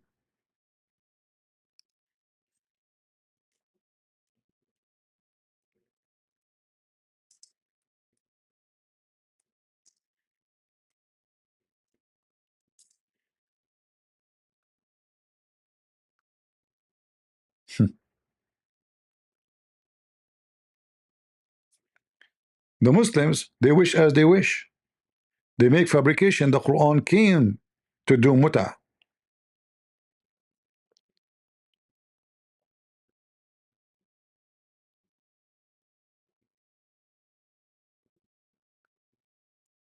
You see it? The Muslim, they did mut'ah with Muhammad. Muhammad did mut'ah with them. Everybody is doing mut'ah.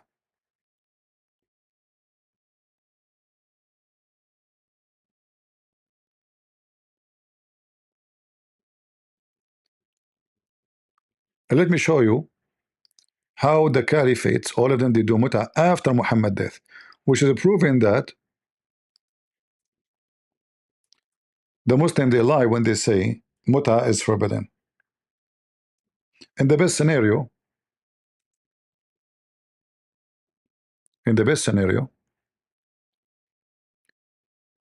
Muslim Sunni books is not reliable.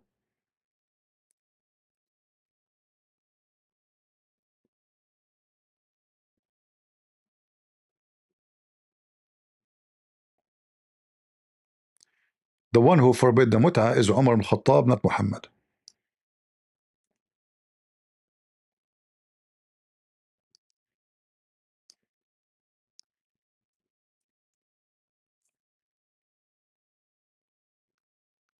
Let us see if we can find it here. If we could not, we can find it in different way, place. Let us see.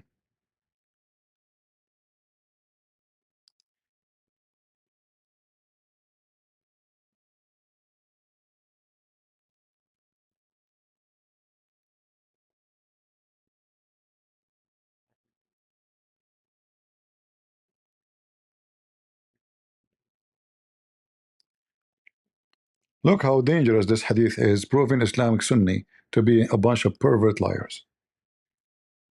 This is Sunni hadith. This is not Shia. And this is Sahih. Sahih. The same hadith can be found by Muslim. Sahih Muslim. It says here that Umar al-Khattab, he said, the Quran is the Quran, and the messenger is the messenger. And there was two mut'a in the time of Muhammad. And I forbid you today from doing them. So, was the mut'a forbidden by Muhammad? No. Umar, he just acknowledged that the mut'a was exist in the time of Muhammad.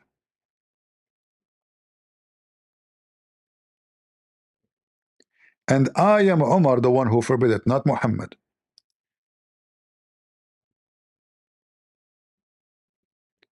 The two pleasure practice during the lifetime of Muhammad. If the mut'a was forbidden during the Muhammad time before he died, this sentence here is wrong. It's obvious. And this is authentic.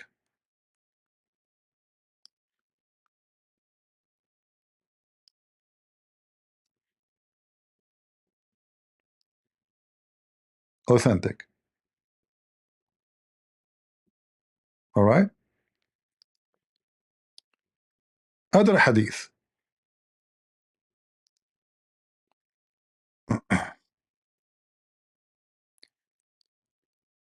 Ali said, Ali,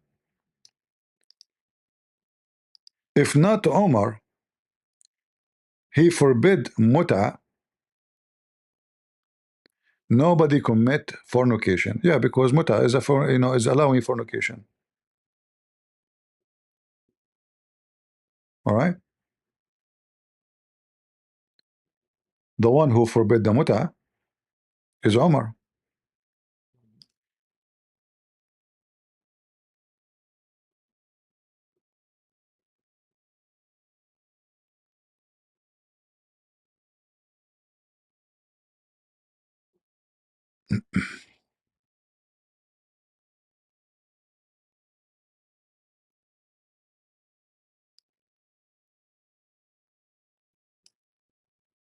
Let me show you some reference.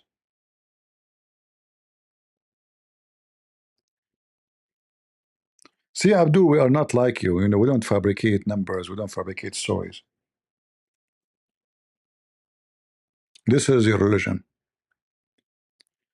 لولا ما سبقني به ابن الخطاب ما زنى إلا شقي. If not, Omar is the one who forbid it, and he command that before me. This is after Muhammad's death. Nobody became doing illegal fornication because mut'a is forbidden by Omar only, not by Muhammad. Not by Muhammad. And this is Omar. This is Ali saying, if not Omar, he is the one who forbid it,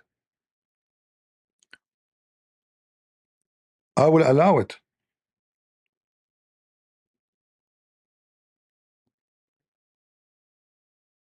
And then no Muslim will be accused of fornication ever again.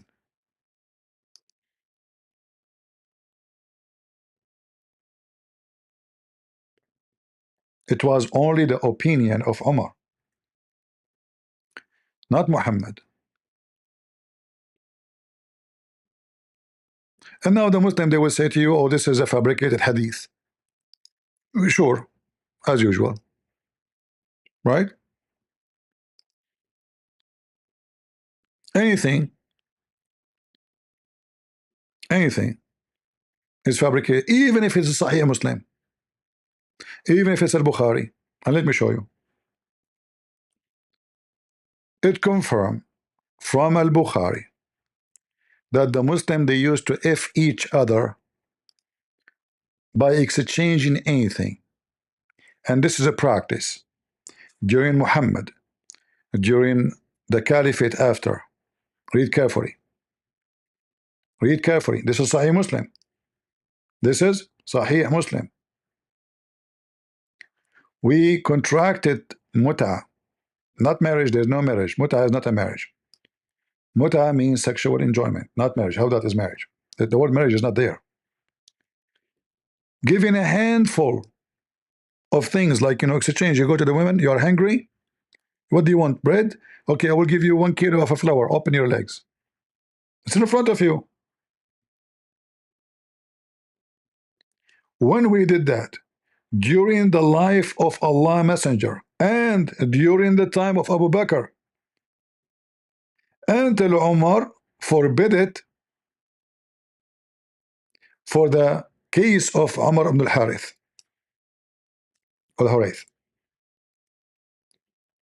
So they practiced the mut'ah during Muhammad, they practiced the mut'ah during Abu Bakr, which means after Muhammad's death, and they practiced the mut'ah and even with Umar. And then Umar encountered a case and then he forbid the mut'ah. It's not Muhammad who forbid the mut'ah. If this is da'if, this is Sahih Muslim.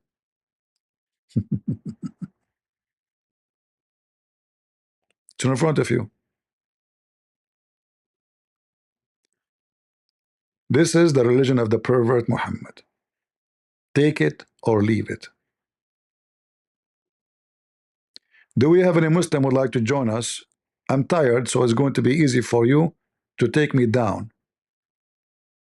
Any Muslim?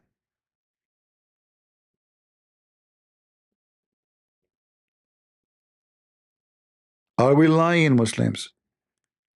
You claim that the Shia, they practice what is not allowed. Will the Quran allow it? One of you actually, he said to me that the Muslim, they say about the hadith we mentioned, that the hadith is invalid because it's against the Quran. Who said that to you? The Muslim Sunni. Forbidding the mut'ah is against the Quran. So do the Muslim take what is against the Quran or not? Yes, they take. In fact, all the religion is against the Quran. All of it.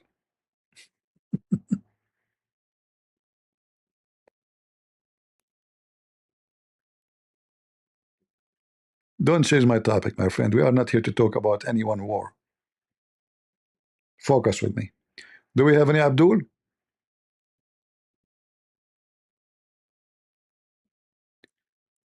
The Muslim, they don't have balls. They don't need balls. Aisha never had balls. But she was brave to tell us how the Prophet used to fondle her. The Prophet used to fondle me, she said.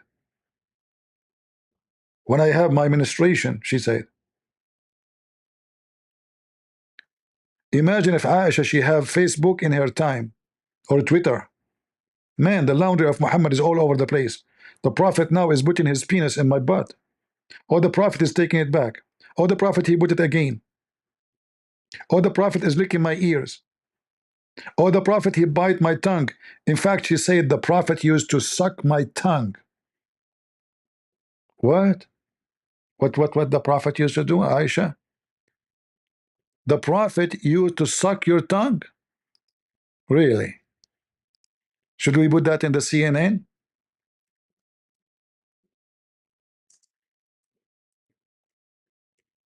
What kind of a woman she is? I mean, are you pervert people? Why a woman, she will go, imagine you are married and then you have a wife, she go online and say, guys, my husband Muhammad Hijab, he sucked my tongue. Really? Can you show us how? Are we lying? And look, one will say to you this is sahih, one will say to you this is da'if. This is al-Bukhari.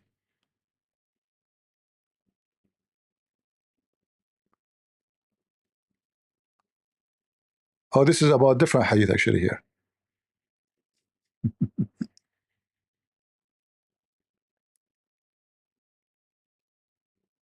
It's weak, brother. It's weak. This hadith is weak. It's weak. I mean, do you see it? It says weak. Hello? Get the breath. First of all, Prophet Muhammad, he was sucking her tongue because he was suffering from some problem. Like, you are a doctor. So what the problem you think it was the reason for sucking her tongue? Get the breath. First of all, it's very simple. Me as a doctor, when a Muslim woman she come to my clinic, I suck her boobs, not only her tongue. Uh-huh. By the way, your prophet, he says that Allah, he sent verses from the sky about suckling adult. Is that what you are doing? Exactly. Exactly. So your wife, she suckle the neighbor. She gave her boobs to the neighbor. Get the breath. Shame on you. My wife, she is very conservative. The Quran says that you can suckle me, you know. Remember? Mimi Hijab, he played my audio saying to Muslim women, suckle me. When the Muslim woman, he cut the video, she was saying Jesus, he played with his mother boobs. And he claimed that this woman, she was young. I don't know how young. I mean, they are talking about 6 years old ready for marriage. The woman, she is obviously over 40, and according to Muslim, she is young. He's speaking to a young Muslim woman. Young Muslim woman, she will say to me, Jesus played with his mother boobs, you son of Muta. Who wanna suck the tongue of Aisha?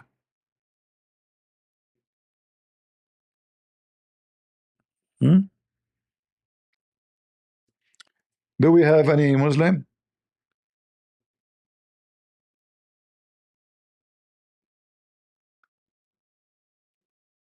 Aisha, she is a, you know, she is a laundry publisher.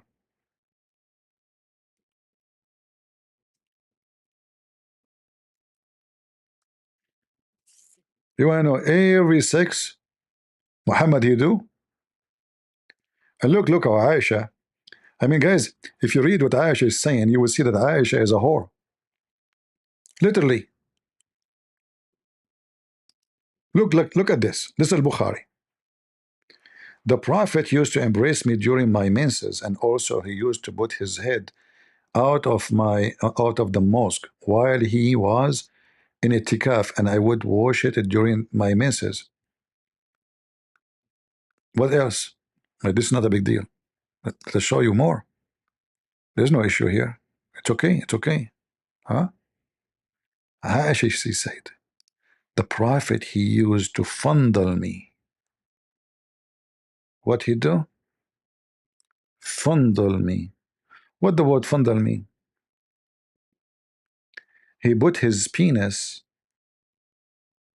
between her organs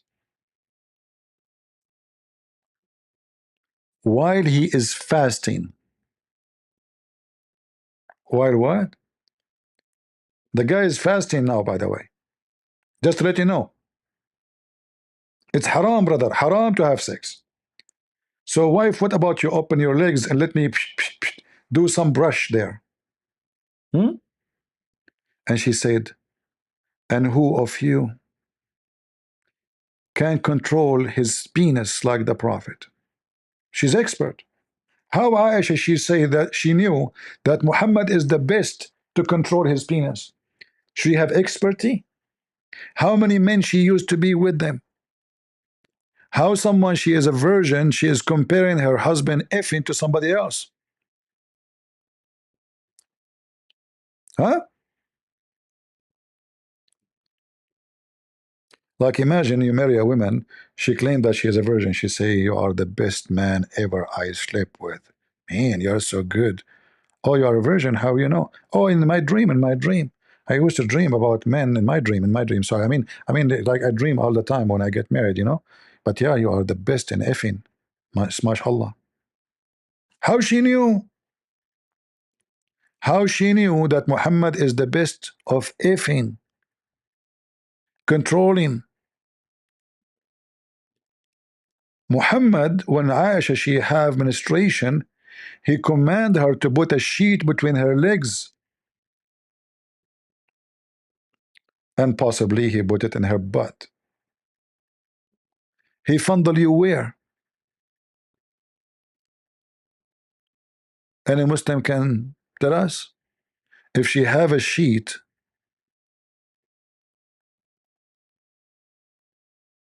where is the, it says where, a waist warp? Well, what does that mean?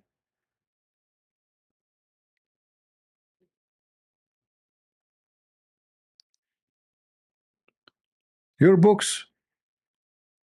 This is your books. Look, those are not translated. They're ashamed to translate them.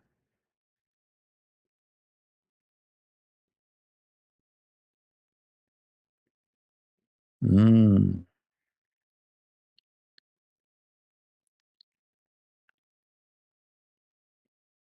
If there is any Muslim, decent Muslim woman, she'd like to teach me how to fondle, because I am naive.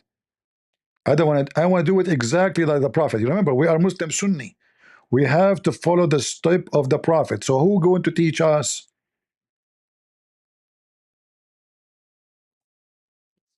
Hmm? Who is the Muslim? She want to volunteer to teach us how to is Aisha there to show?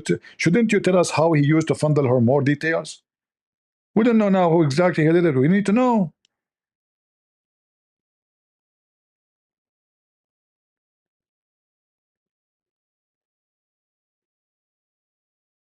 Anyone from the fondle me religion?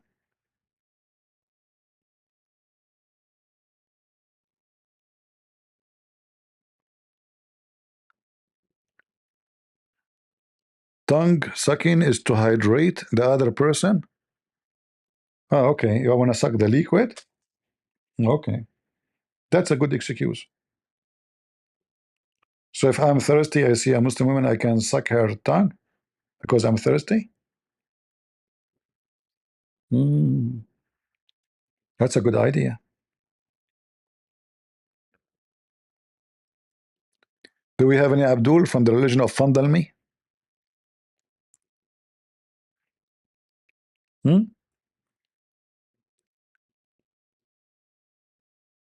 I will never take with me a bottle of water, no more. But I need to find Muslim women all the time. That will be difficult. They are a small, tiny minority in this country.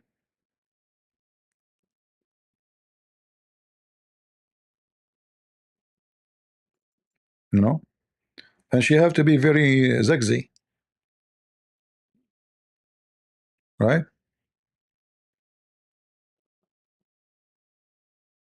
She have to be very beautiful.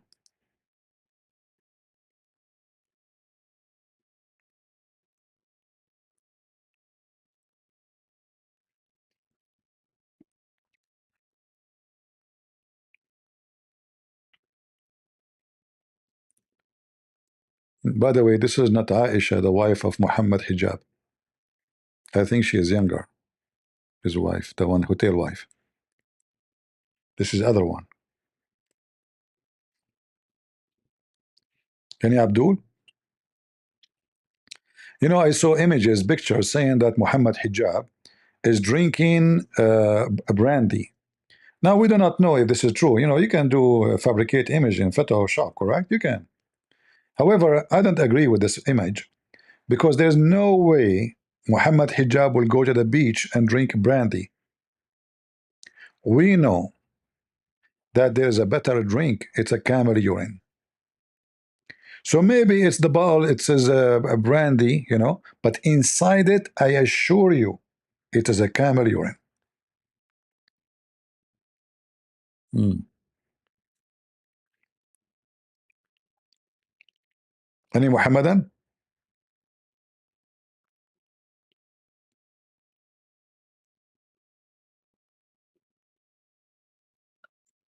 Anyone? Actually, I don't know. I heard that even Muhammad Hijab, he went to get the camel urine from the camel. He was in Spain, supposedly. He could, you know, they told him you have to go a little bit in the desert, you know. So he found a camel there, and the camel refused to piss. And Muhammad Hijab was waiting and waiting and waiting. And then Muhammad Hijab, he received a phone call. Hello? What? I receive a bill of what? $909,000. I lost the case. The camel, he's a Muslim camel. He's a Muslim camel. He heard this. Muhammad, he put the phone in speaker. The camel he heard, he started pissing. And this is how Muhammad Hijab, he got his piss, the camel urine, and he was able to take it to Barcelona beach. The news pissed off the camel. 909,000, and the judge called him a liar. Liar. Liar. Proven documentally. The court call you liar.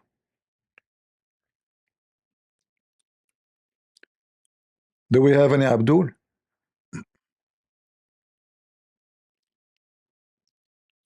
Don't worry, now he will go and he will go to a website. It's called GoFundMe. You see, GoFundMe exists for a reason. All right? He will go to GoFundMe, and the Muslim, they will start, funneling him, donating. Don't worry, go to GoFundMe. Though this GoFundMe is very famous website used by Christians and Muslims. Anyone want to scam people, he use it. From both sides. Anyone, he claimed to be a religious person. Hey guys, today I am trouble. Please, I need your help. GoFundMe. What happened? Oh, please GoFundMe later. I will tell you. Oh, okay. And how much you need? Not much. Not much. Not much. 200,000, 300,000. Not much. And then the insect, they are driven by emotion. They go fundle. Fundle. And then the guy, every few months, he will make a GoFundMe again. By the end of the year, he have more than $2 million in his pocket from the idiots. And this is done by the way by both, not only Muslims and so-called Christians. I understand that the Muhammadan, they are following the step of their prophet and they scam Muslims. But I understand why somebody claimed to be Christian, he do the same. If you remember, Muhammad in the Quran,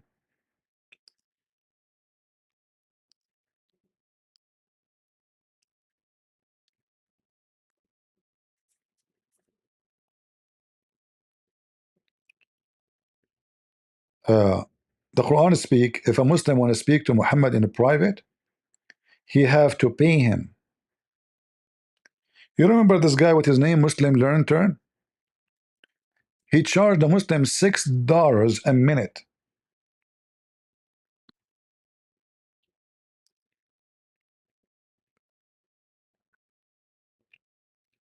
$6 a minute. Imagine. So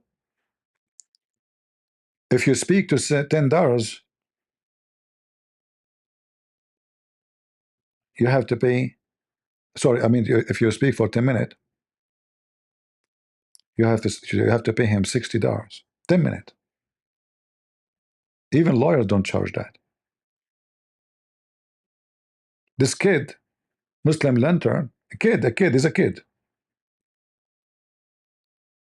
He makes $6 a minute from the stupid Abdul.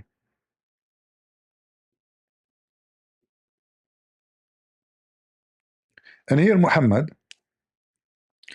saying that if he take your money, he will pray in your behalf. This is how you know who's a scammer. Read it. Take sadaqah, between two bracket, alms, from their wealth. Okay, what to do with it? In order to purify them, sanctify them with it. Hey, people who want to give me sadaqah, I will pray in your behalf. Sorely, I will pray in your behalf. Brother, you don't need to pray. You are rich. You don't have time. You make money. Brother, you do not need to do it. Leave it for us. We will pray in your behalf. We will sanctify you. You will become out like a baby. Donate to Prophet Muhammad immediately. And when Muhammad he prays in your behalf, it's a source of security for you, brother. It's in front of you. Oh, the picture of Aisha there. Sorry, let me take it off. I cannot take it off, my friend. I'm obsessed with this picture. Sorry, guys. Let me see if I can make it small. I cannot take it off. Excuse me. I'm single. Okay, I have to keep it for now at least. And later, after we finish, I need to look at it more. Since I got this picture, I became like too much addicted. You know, I don't like to watch porn, but this is a pornograph, you know. I mean, it's too much, you know, and I'm single. Oh boy, man, it's hot here. Okay, so if you donate to Muhammad, he will pray in your behalf.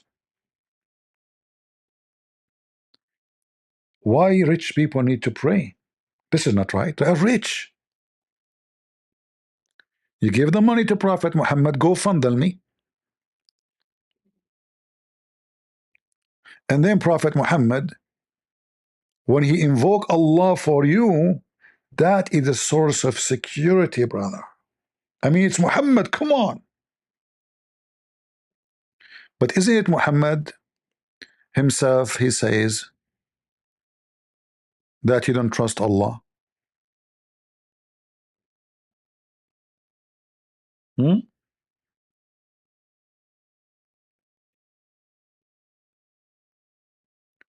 Who is the one who said, La aman makr Allah? I cannot trust the deception of Allah. Muslims, who said that?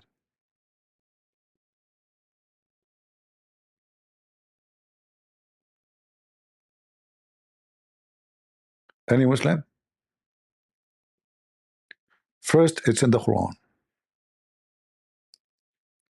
The one who feels secure from the deception of Allah is the loser.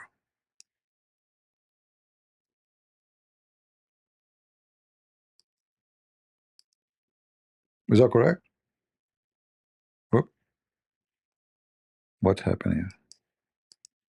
My keyboard is not working. Give me a second.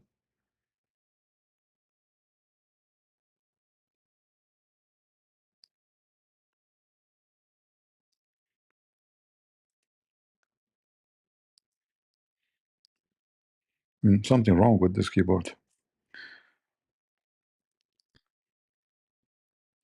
Do they feel secure against the deception of Allah, not the plan? You see how the line translation? The deceive of Allah. None feel secure from the deceive of Allah, not plan. Liars. Liars.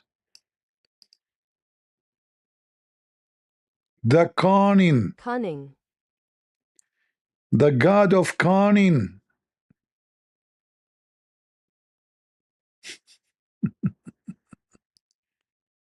They try to fix it.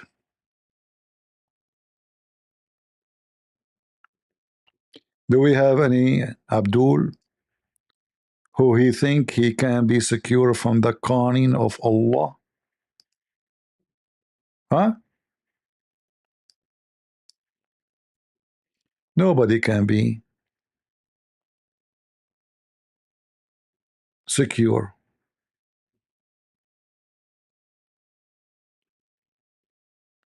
Look at this.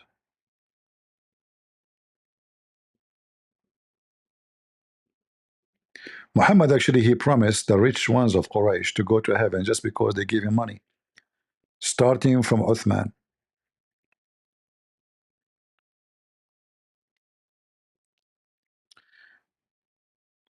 I'm going to take the picture from the screen because I feel jealous. I saw someone, you know, like sending a message to her Okay, hold on. Okay. Shame on you.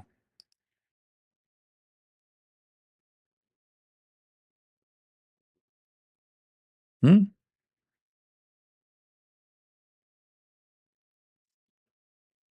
Any Muhammadan?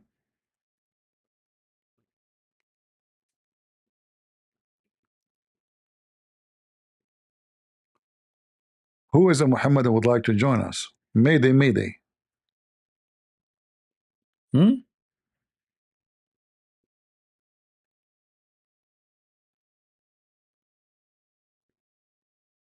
Hmm.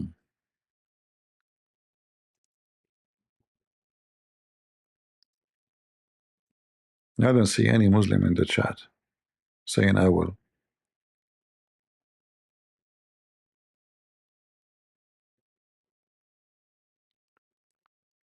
By the way, guys, if you want me to pray to Allah for you, you know, I have my, you can go fundle me account, all right? And the more you fundle Allah and His Messenger, and I will pray in your behalf. You don't pray ever again. You keep credit card connected, okay? Smash Allah, and there again, all day long, brothers, sisters, all day long. I will invoke Allah for you. You guys do nothing. I mean, come on, you're a businessman, you're rich. Haram, haram. Only poor they need to pray. You're rich, you pay me, I pray in your behalf. It's obvious, right? Hmm. Yeah.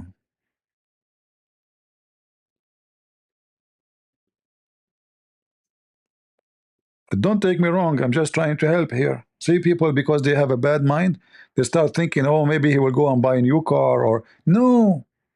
What I will do with the money? This is all for the sake of Allah. I will give it to Allah. Crazy people. Call right now before it's too late. Soon I will lose my voice. I will not be able to be invoking for your sake. And you know, Allah is an Arab guy. He don't understand, you know, Pakistani boys. You know, if Zakir Naik he call Allah, Allah will not understand. Hello? Get a breath. First of all, you commit a big fat lie. Allah, he can understand any language. So why you pray to him in Arabic? Because simply this is the language Allah speak. Okay, that's what I'm saying. Allah, you know Arabic only. He's an Arab God. Get a breath. You are stupid. Allah, he sent the Torah to Moses in Hebrew. Okay. And he sent the Injil to Jesus in Greek. Like, hold on. I thought Jesus was sent to the Jews. Why Allah sent him the word, the gospel in Greek language? Get a breath. First of all, Jesus, he was sent to the Jews who live in Greece. Ah, the Jews who live in Greece. Aha, that is a greasy. Zakir Naik, are you sure? Hmm. Any Abdul? From the religion of the fool?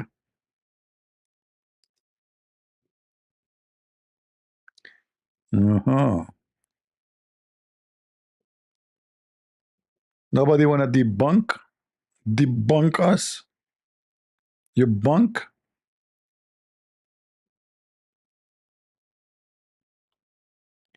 I have 5 BMW. No, I did not get them. This Indonesian guy, he died now. Too bad. I did not get the keys. If you remember his video, Christian Prince, I have 5 questions for you, and I will give you 5 BMW if you can answer those questions. Like, what the heck? 5 BMW? Like 5? Not 1? What about 1? I can drink. I can drive 5 at the same time. Question number 1. Show me where Jesus said, I'm a Christian in the Bible. Like, what the heck? Show you where Jesus says, I'm a Christian? Mission impossible. I lost already. I mean, look how stupid they are. Those are the one they call them ustaz. He want me to show him where Jesus said, I am Christian, which means I follow Christ. I mean, can you believe how stupid they are? Hmm. And then the potato, he died.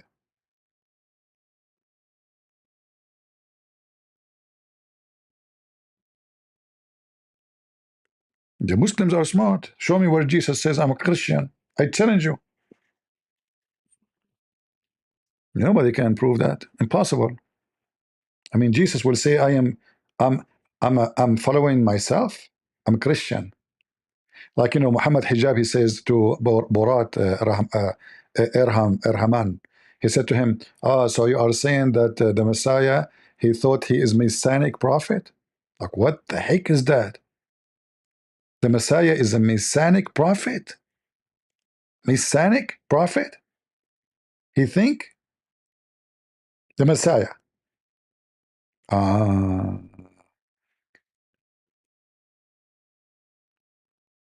So Muhammad, he think he is a Muhammadan prophet? That's deep. That's wild. Borat. Any Abdul? Yeah, actually, that video is hilarious, Let me see if I can find it just for fun. You guys need fun. If we don't give you fun, then you will go fund the Prophet Muhammad, website.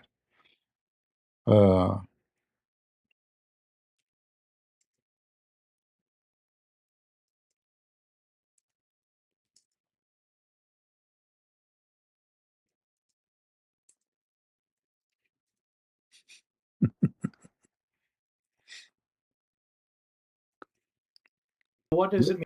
Look at this disaster. Look at the stupidity of those people. They are so desperate, they brought an atheist to fight Christianity. An atheist. What does it mean to be unreliable? Muslims believe in Jesus Christ. There's a lot of interest, I think, from the Muslim community, and many Muslims feel that your conclusions, your historical conclusions of who Jesus Christ is more commensurate with the Muslim idea than it is with More what? More what? More what? Are you sure? I mean, look how embarrassing. This guy was giving him a finger. And look how Muhammad Hijab is behaving. He did not even dare to insult the guy. Look what he will say to him. interest, I think, from the Muslim community, and many Muslims feel that your conclusions, your historical conclusions of who Jesus Christ is more commensurate with the Muslims, you're a stupid monkey. Mimi Hijab, he said that this guy, his opinion about Christ, more close to the Muslims. But this guy don't believe that he's a Christ. He don't believe he's a prophet. And he's more close. What the heck? So Muhammad Hijab here, he was trying to kiss ass, the ass lickers. Let me lick it. So I will lick your ass so you can say good things for us, You notice what he's doing? So he starts with licking his ass, hoping that the answer will be hypocrite answer. Because I just lick his ass. But licking ass did not work with this guy. idea than it is with the Christian one. I wouldn't say that they line up well with the Muslim view. I really do think Jesus was crucified and that he really was dead and buried. I'm not.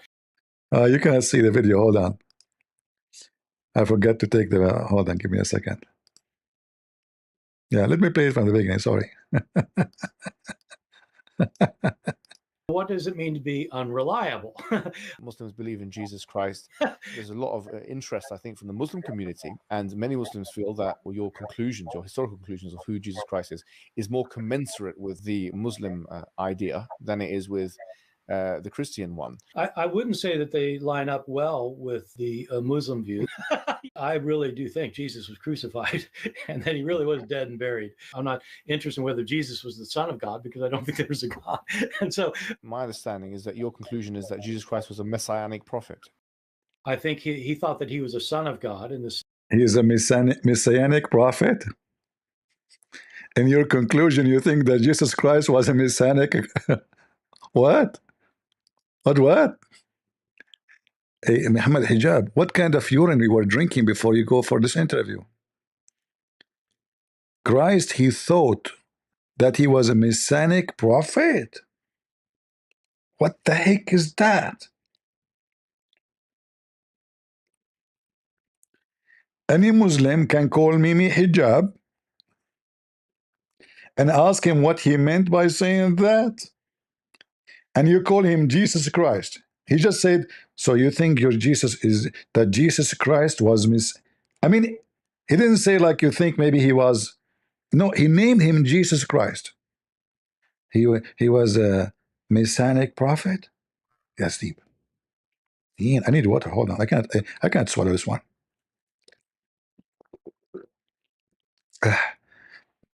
Still not. I can't swallow it. I need more. I think water will not work. The only thing can make it work is camel urine. Police be up on you. Go. You're a genius. I think he thought that he was a son of God in the sense that he was specially chosen by God. I think Jesus really did think he was going to be the Messiah, the future king of Israel. I mean, that is, after all. Look how stupid they are. He just confirmed that truly the teaching of Jesus, listen what carefully, this is the enemy of Christianity. They brought him to bash the Bible, correct? He confirmed that Jesus teaching, he said, he thought he is a Christ and he is the Son of God. So this is not a fabrication of Paul. Do you see how stupid you Muslims are? I think he thought that he was the Son of God. So the enemy of Christianity, the atheist, your atheist friend, confirmed that the Quran is wrong, and this is truly what Jesus said about himself, that he is the Christ and he is the Son of God. Now, can you get away with it? This is why we are playing the video. So you brought the guy to bash Jesus, to bash the Bible, and then this guy, he gave you a finger, big one, smelly finger. He thought that he was a son of God in the sense that he was specially chosen by God. I think Jesus really did think he was going to be the Messiah, the future king of Israel. See, he think he is going to be the Messiah.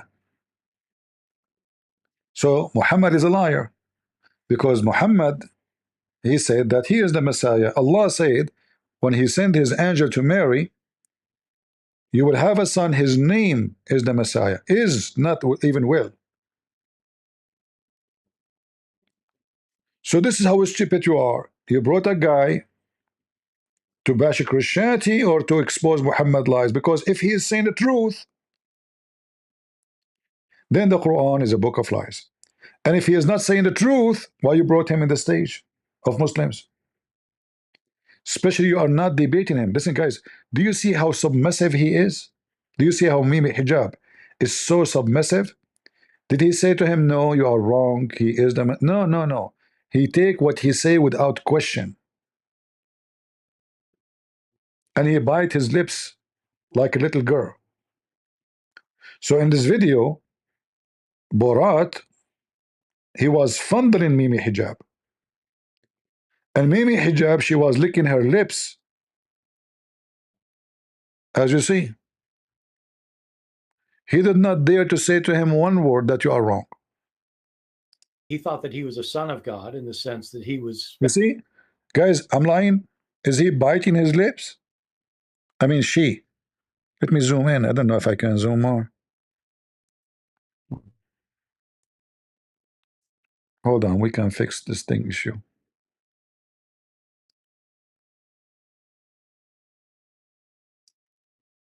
Give me a second.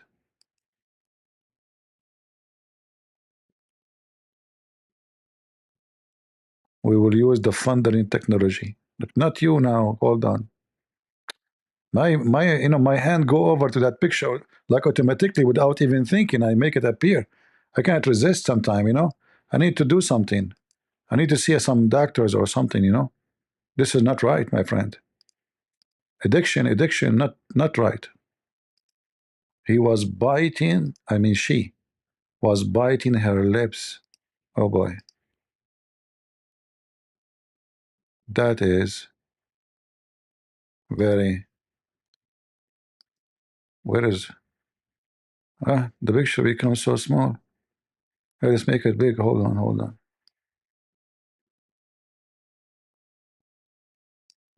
Oh, mommy.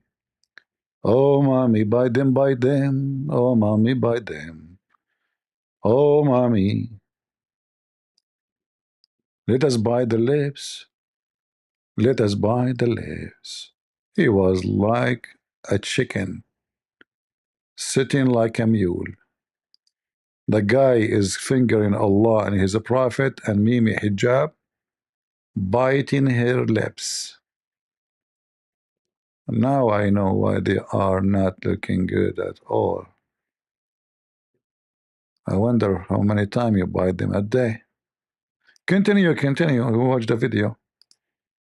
Especially chosen by God. I think Jesus really did think he was going to be the Messiah, the future king of Israel. I mean, that is, after all, why they crucified him. I think that that's historically right. You know, I think that that is historically right. So your Quran is a lie. Jesus was crucified. You brought a witness. Look how stupid they are. Like this guy, imagine, he go to court, he bring a witness to witness for him. And then the witness, everything he say is against him. This is how stupid they are.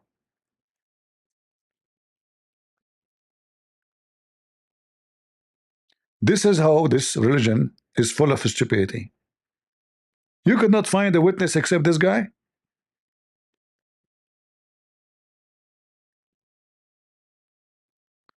In Rumble, no, guys, don't use a bad language. If you use the F word, you'll force me to block you. Don't use bad language. All right? Watch your mouth.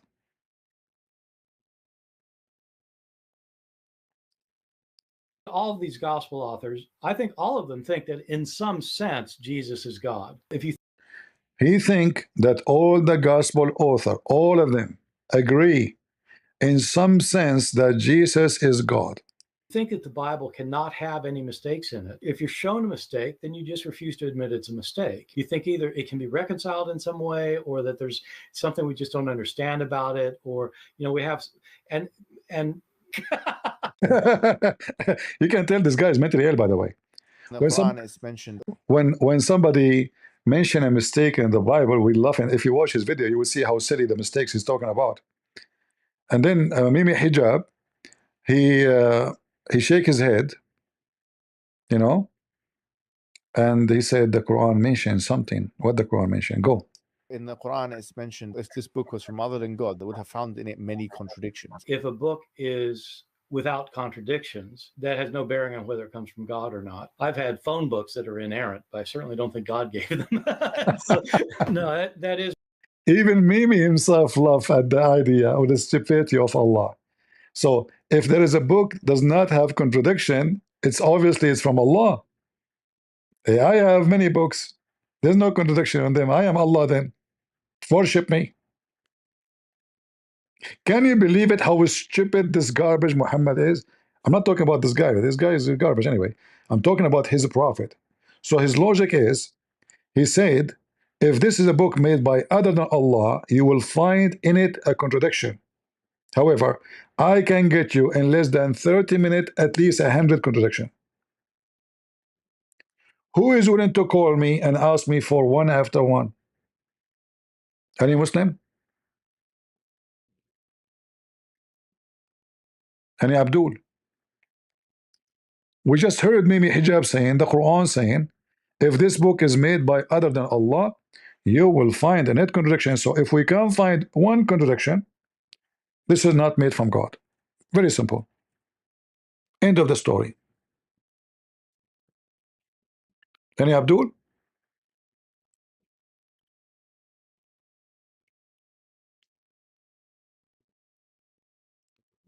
And the Muslim, they say to you that nobody can make Quran like the Quran. What? Brother, no one can make the Quran like the Quran.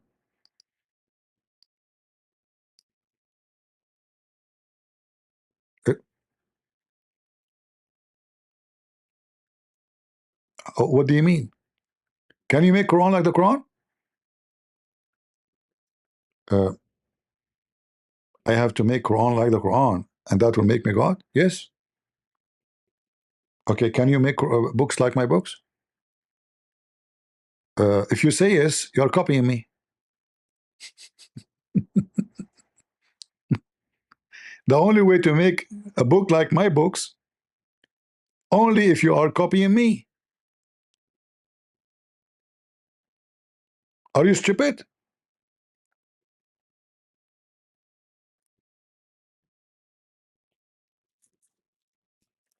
Mm.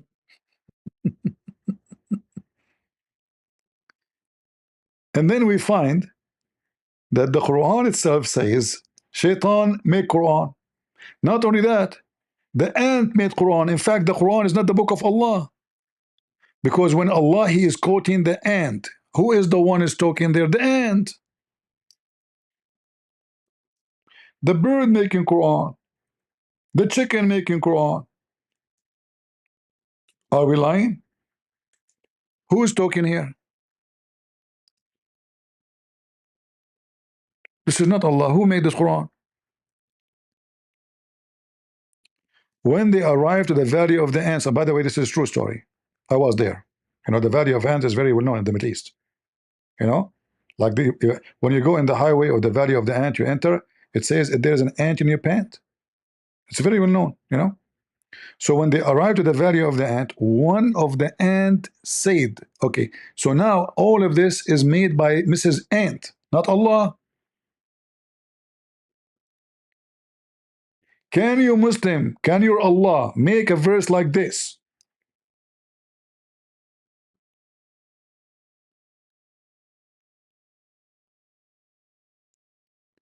Your God Allah, is He quoting the ant word by word? Or fabricating a story? You will say no to me, word by word. That means the one who made the Quran is the ant. Who's talking there? The ant. She said. It says she said. And ants are deaf and mute. They don't talk, you idiot. And then Sulaiman, he heard her, but you cannot hear a deaf. Ants don't talk. We can call their communication as a talking, no problem. But here the story is so clear that he heard her. She said. And then Sulaiman, he was amused. And then he said the following. So who is the one making Quran? Allah? No. He said, when Sulaiman, he say this, and the ant say that, and then the chicken say this, is the one making the Quran, is the chicken, the ant, Sulaiman. Even Shaitan make Quran in the Quran.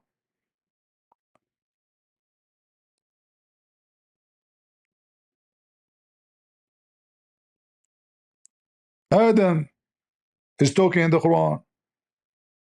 The angels are making Quran. And Allah is quoting them. So when the Muslims, they say that the Quran is made by Allah, this is a big fat lie against what the Quran is saying. He said after he checked the birds,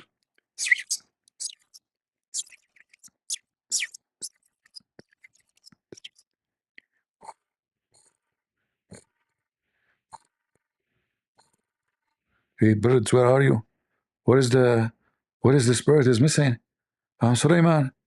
So Sulaiman, he have like 10 billion bird, and there's one of them is missing. How he can count them so fast? It was AI. He said to himself, after he inspected the birds, what is matter with this bird? Why his absence? Yeah, because Sulaiman, he used to take weeds.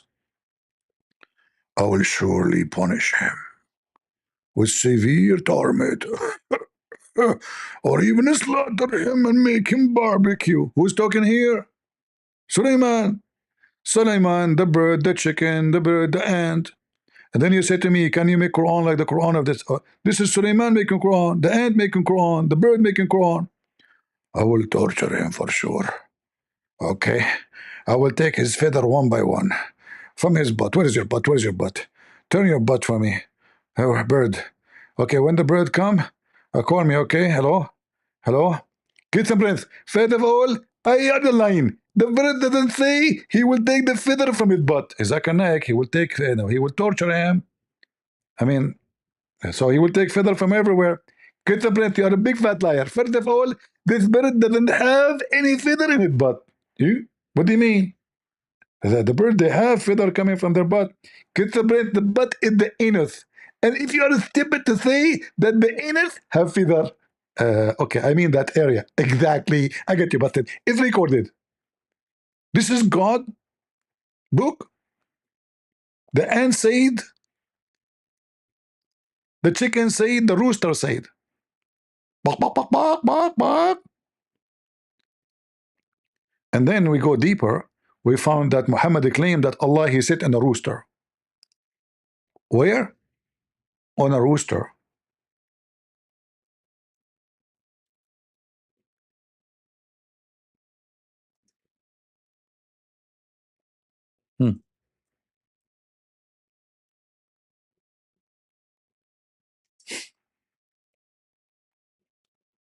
How big the rooster? There is a rooster, brothers and sisters. It's so big. His feet is in the ground. And his head is under the throne of Allah. And this is an authentic hadith.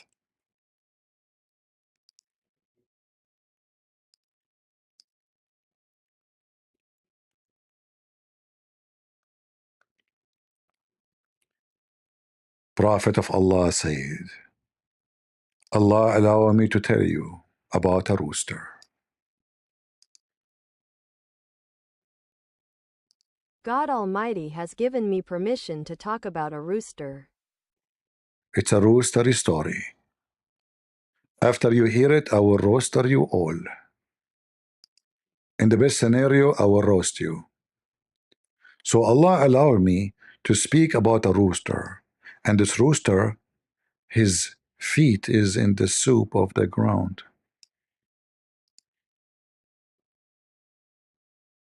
I tell of a rooster whose feet have torn the ground. And his head and his peak is in the top of his head. I don't know what they call it in English. Is under Allah's throne. And he is saying to Allah, praise be to you, Allah. You are a great. Who's talking? The rooster. And his scent is folded under the throne, and he says, glory be to you, how great you are, our Lord. And it responds to him, what?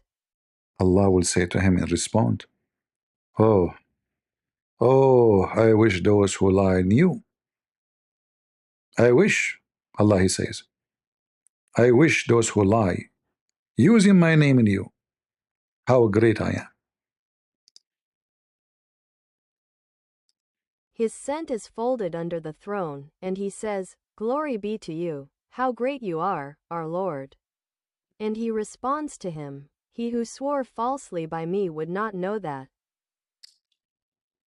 And this is a conversation between Prophet Rooster and the Almighty Allah. And this is authentic.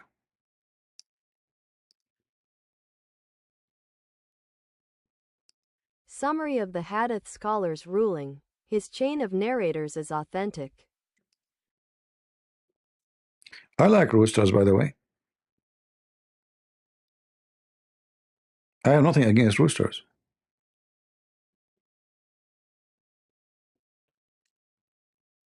What do you think?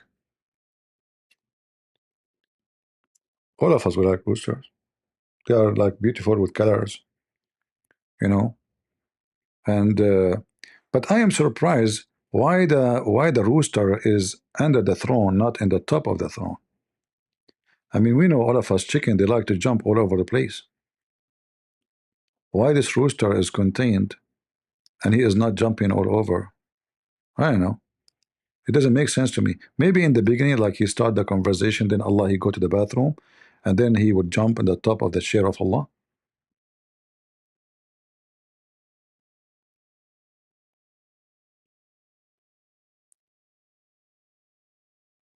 Actually, once I have a problem, I ask Allah for an answer, and He gave me the answer. I ask Allah, we have a rooster, and this rooster, he lay an egg on the wall between me and my neighbor.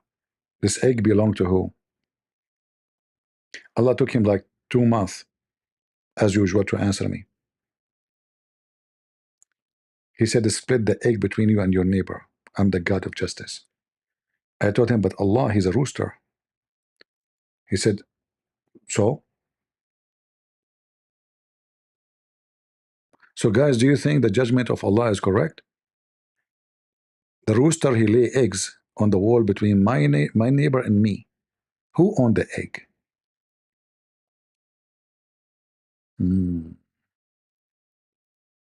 I see. We will find out sooner or later.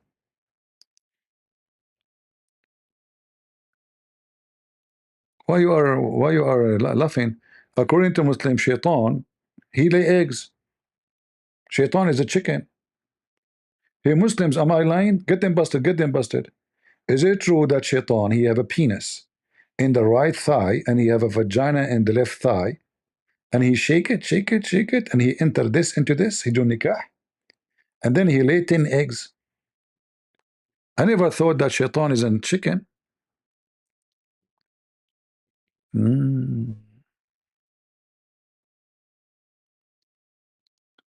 See, the AI made a nice picture, by the way, you know. Those are the names of Allah behind, and he turned his butt to Allah names, you know. Do we have any Abdul?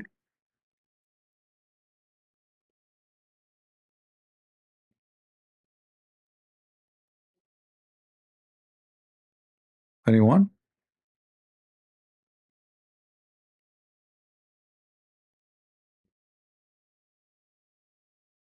I know, I can tell you a lot of stories about Prophet Muhammad. He's an amazing person. You know, if you know how amazing Prophet Muhammad, you will go crazy. It's so crazy religion, very beautiful. You know, many of those kuffar, they make fun of Islam, brother, because they are ignorant, stupid. If they knew how amazing the Quran and how amazing the teaching of Prophet of Allah, you will not believe it. Any Muslim would help me to prove that to those audience?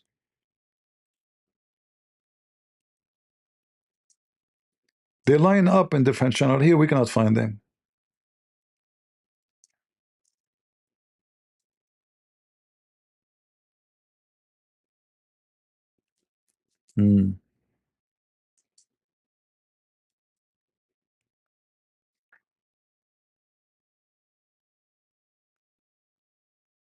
I see.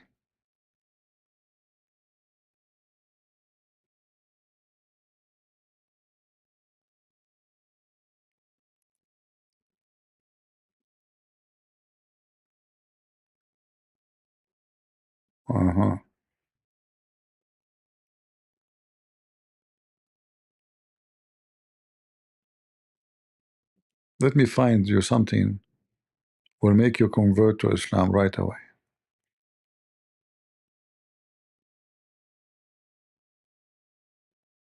Islam is very important religion. Teach you everything.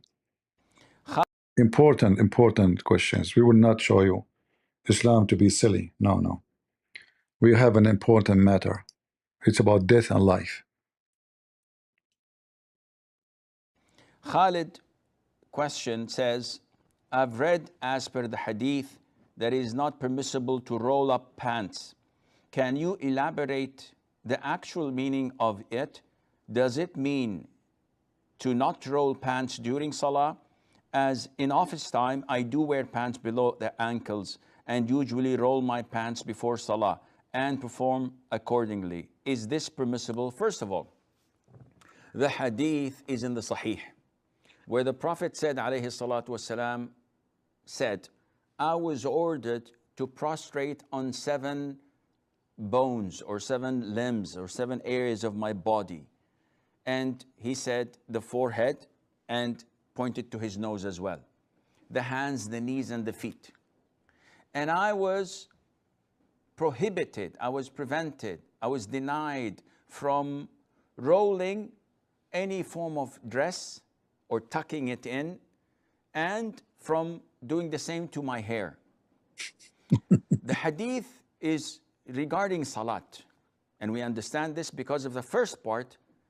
Hey Muslims, where we can find Muhammad receiving the teaching of Allah about how to pray as the guy he said? Where we can find those stories? Any Muslim can tell us? He said, Allah forbid me. That means he received a command from Allah. Where we can find that in the Quran? Where we can find that even in the hadith where Allah spoke to him? Where is the conversation between him and Allah? And what kind of God? What the problem if you are wearing a pant and your pant is going down to your you know, like what is exactly the issue with Allah? Is that important that he's praying to you, or the pant he's wearing? I mean, do you see how silly, stupid this cult is? So the guy calling from overseas, brother, sister, alhamdulillah, assalamu alaikum. I want to know, like, I fold my pant, brother. So is it okay, or my prayer, brother, is not accepted because I'm folding my pant? Is it okay? And look at the title, folding or rolling up the pant for salah. Shouldn't you ask him, like, when I'm wearing my pant, sometimes my penis go to the left side, sometimes my penis go to the right side? Which side? We should know. What if one ball is higher than the other ball when you are wearing the pant? Should be level. Do Allah accept our prayer if our balls, one is going up and one is going down? Or we should balance it, brother?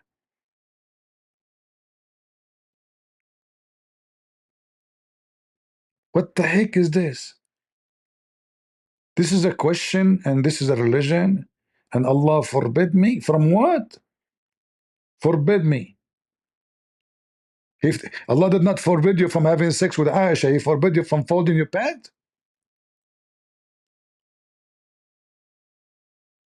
That's deep.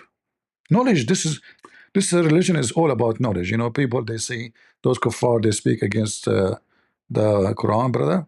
You know, don't listen to them. And you know, all Muslims are talking about the same topic. Like, you can see how much popular this question is. If you go and search for the same question, you will find 1 billion times this question is asked. Says, what is the ruling on folding the jeans above ankles? Only jeans, so it won't fit if it is any other fabric. Guys, the jeans and other fabric, brother. This is serious. Hello, Trump. Trump, I have a question for you because this is about national security. When your security, they guard you, are they folding their jeans? Yes. Oh, don't tell them not to do that. It's haram. No. You will be. You are in danger. You are in danger. Please don't do that. You cannot receive security from them from now on. They are folding their jeans. Forbidden. Folding the jeans above ankles. Only jeans, so it won't fit if it is any other fabric. So what is the ruling of folding jeans above the ankles during the prayers? Can we fold it, as it is mandatory that the ankles must be visible during the prayer without the prayers for males? Okay, first of all, when you say that it is mandatory that the ankles should be showing and visible, that is not right. You can wear socks, no problem. You can pray with your boots on What? You can wear leather socks, fabric socks, and that covers the ankles, no problem. The problem with the ankles is in a few. Guys, every one of them, he gave a different answer. Every one of them, he gave different answer. This guy, he said you can pray and your boot on. Your boot on. Hold on. The first question that we have, that's come on the WhatsApp as a message, is by Abdul Malik from Nigeria. Abdul. Is wearing trouser above the ankle compulsory or a sunnah? A similar question is asked by Abdul Rahman, Kabul, Afghanistan. Is it allowed to wear clothes lower than one's ankle? No, no. As far as the question is concerned, that is wearing your trouser above the ankle, is it a sunnah or is it compulsory? Or is wearing the trouser below the ankle, is it haram or is it makruh? Deep. As far as whether wearing the trouser below the ankle is haram or whether it is makruh, the scholars are divided. There are some scholars who say, shut up, no way. The Muslim scholars are divided. This is the first time ever. I mean, you see, they try to escape the embarrassment. So, as usual, the Muslim scholars, brothers and sisters, they agree about not to agree about this topic. Okay, what about the second topic? Okay, the Muslim scholars agree about not to agree about this topic too. What about the third topic? The Muslim scholars agree about not to agree about this topic. So the Muslim scholars agree about what? I told you, they agree about not to agree. The Muslim scholars agree not to agree. Islam is so clear. It's so clear. So how which one is right? How we know? We might follow the wrong one and go to hell now. Agree not to agree? Okay, okay. Very important question. I look at you, you know. By the way, Zakir Naik, when he wear a pant, I don't know if you saw his picture, his pant always short like Charlie Chaplin. Why? Because Muhammad, he said that if the pant he touch your, you know, your foot, you go to hell. You go to hell, they're guarantee, brother. compulsory. Or is wearing the trouser below the ankle, is it haram or is it makruh? As far as whether wearing the trouser below the ankle is haram or whether it is makruh, the scholars are divided. There are some scholars who say that wearing the trousers below the ankle is makruh. That means wearing the trousers above the ankle is sunnah. While the other scholars say that wearing the trousers below the ankle, it is haram, and wearing above the ankle is a fard. In all the four schools of thought, Oof. in the Hanafi school of thought, in the Maliki school of thought, in the Shafi school of thought, in the Hanbali school of thought, there are scholars, many of them, who have said that wearing trousers below the ankle is makruh, or wearing above the ankle is sunnah, as well as there are scholars who say that wearing below the ankle is haram and wearing above the ankle is a fard. There are various hadith which speak about the subject of the izar or the trousers or the lower garment below the ankle. The hadith in Sahih Bukhari, volume number 7, hadith number 5787, where 5787. Okay, the number is so clear. 5787, brother. Abu Hurairah, may Allah be pleased with him, says that the Prophet, peace be upon him, said that the izar, the lower garment that hangs below the ankle, is in the fire of hell. Sahih hadith. Sahih. It's in Bukhari. That's it. You will go to hell now. Brother, you will go to hell. You pray every day. You masturbate for the sake of Allah. You molest kids like Aisha.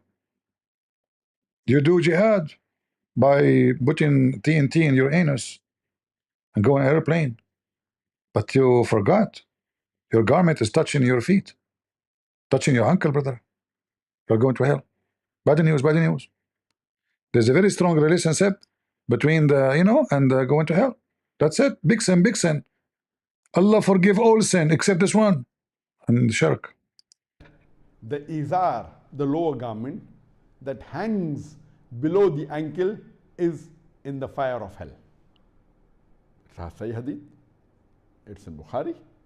And there are various Sahih Hadith in Bukhari, in Sahih Muslim, and other books of Hadith.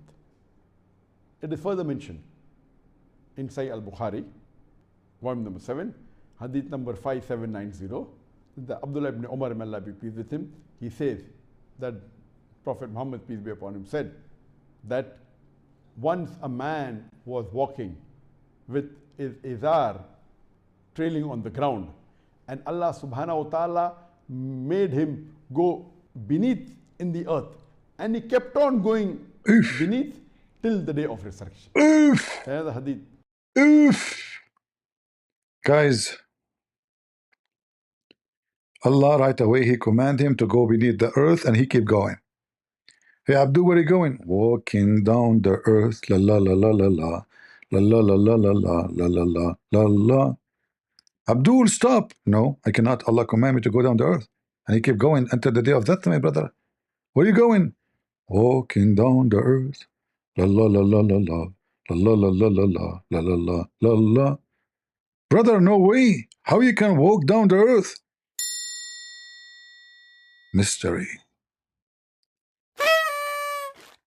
Amazing.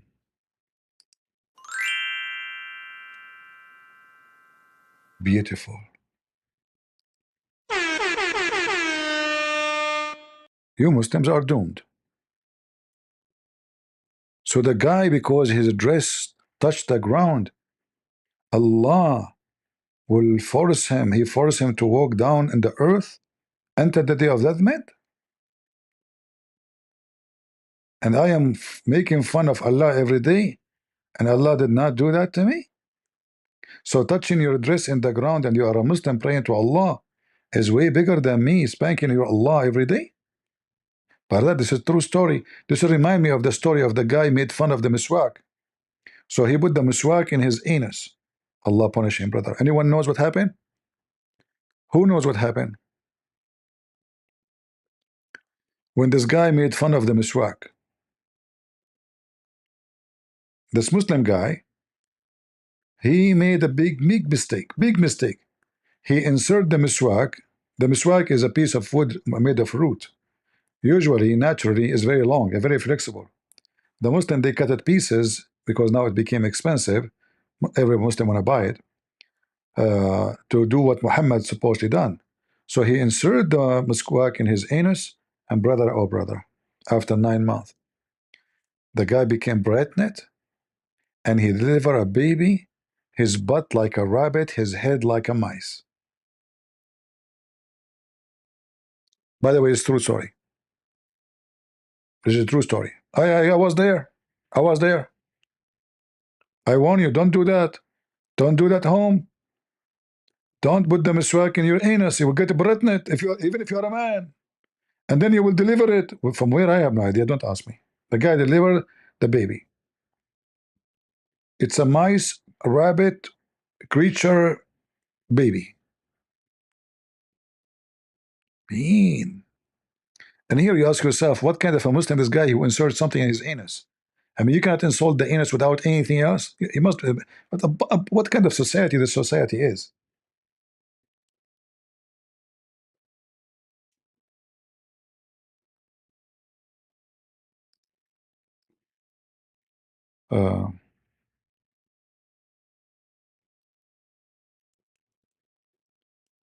Let me see if I can find you the reference.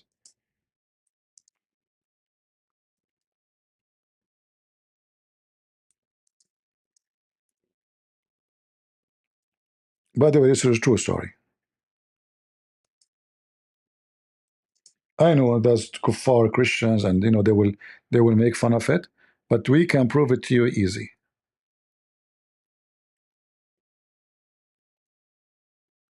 And there's many stories, you know, not only this one. I mean, the Muslim, they have tons of stories.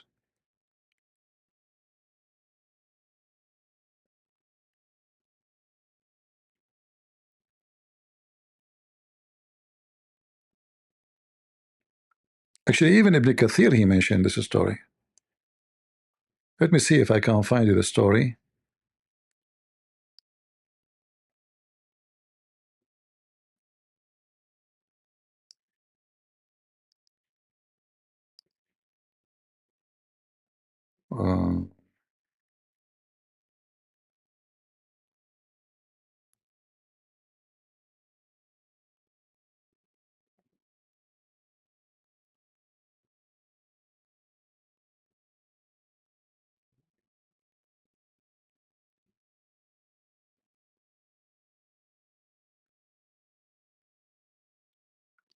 where we can find this beautiful story.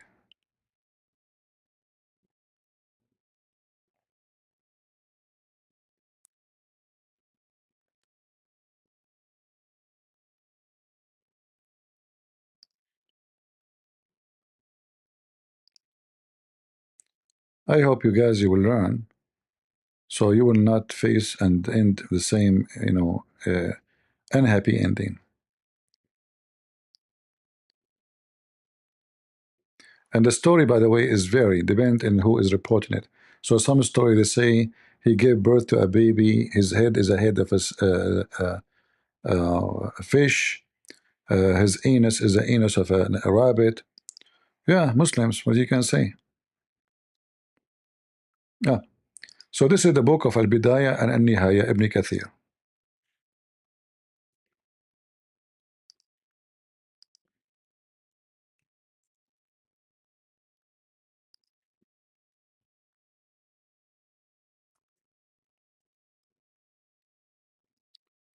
Let me show you.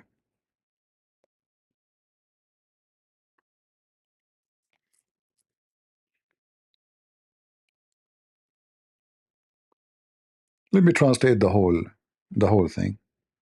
Again, this is Ibn Kathir. If you have the book of Ibn Kathir, Al-Bidayah and Al-Nihaya, Ibn Kathir, volume number 17, page number 469. All right? Volume 17, page 469. Al-Bidayah and Al-Nihaya, the beginning and the end, Ibn Kathir. Now we go down here. Read and love. The religion of Allah.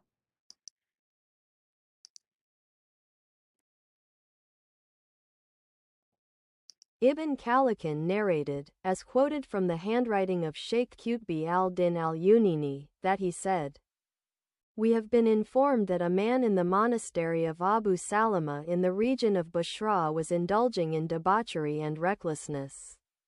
When the siwak and its virtue were mentioned to him, he said, 'By God, I will not use a siwak except in the anus,' meaning his anus. So he took a siwak and put it in his anus, then took it out. It stayed there for 9 months, and then gave birth to a child like a rat, with 4 legs, a head like a fish's head, and an anus like a rabbit's. Man. When he gave birth, the animal cried out 3 times. 3 times. The man's daughter got up and crushed its head, and it died. Man. The man lived after giving birth to it for 2 days, and died on the 3rd. Man. He used to say, 'This animal killed me and tore up my intestines.' A group of people from that region and preachers from that place witnessed that. Witness. Some of them saw the animal alive before it died. Brother, there's witness. Some of them saw it after its death. Brother, there is witnesses there. I swear by Allah, brother. And the guy, he kept the miswak inside his anus for 9 months. And now Allah transformed the miswak into a baby. And this baby, brothers and sisters, after he put it, and look, they put the name of Allah, and then they put the word anus.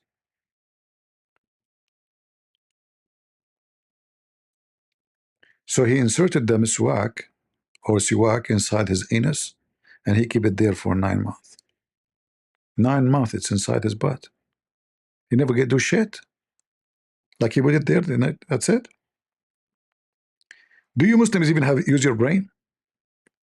9 months the guy, he kept the piece of wood in his anus.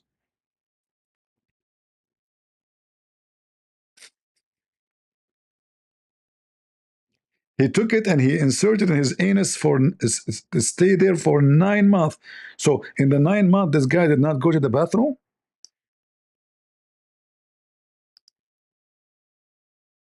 Man, stuck, huh?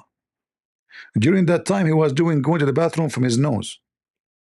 True story, true story. There's witnesses. And then he gave birth to a child like a rat. Mean, like a rat or a rat with 4 legs. Like a rat with 4 legs, and his head like a head of a fish. That's fishy. Head of a. Maybe I should ask AI to make. Hold on.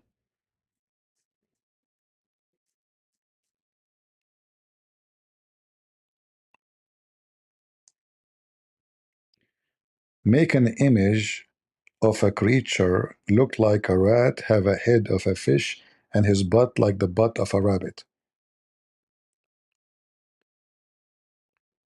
Let us see what AI will do.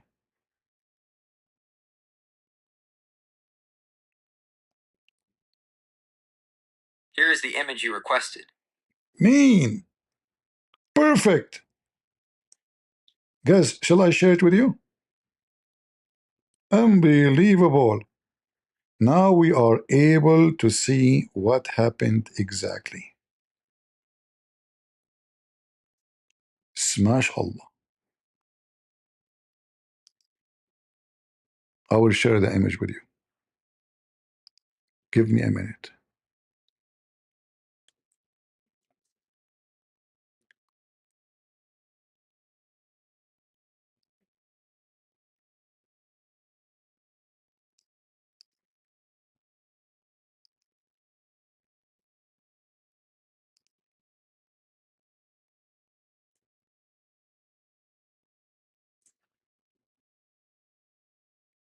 Because you might be wondering how he looked like this baby, and you will be confused maybe. But guess what? No more confusion. We get the witnesses and they took selfie of it. Give me a second. I will show you with proofs and evidence how this animal look like. Take a beer.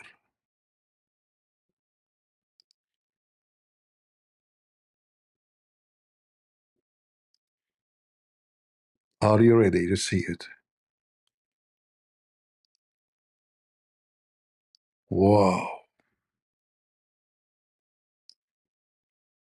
Look how Allah punished this guy.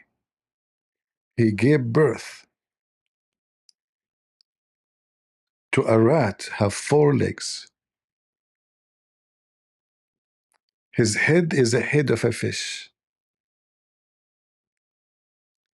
His body is a body of a rat. His butt is a butt of a rabbit. That's so true. Are you going to repent, all of you? Do you want yourself to give birth for a rat? You little rat, you and you, all of you together? Aren't you going to repent now? Do you see what Allah can do to you? You make fun of Allah? And there was witnesses. Listen, listen, listen. It says in the story, there was witnesses. Yeah, brother. Like to confirm the story, they come with witnesses. Look, we are not making things up. If you go here,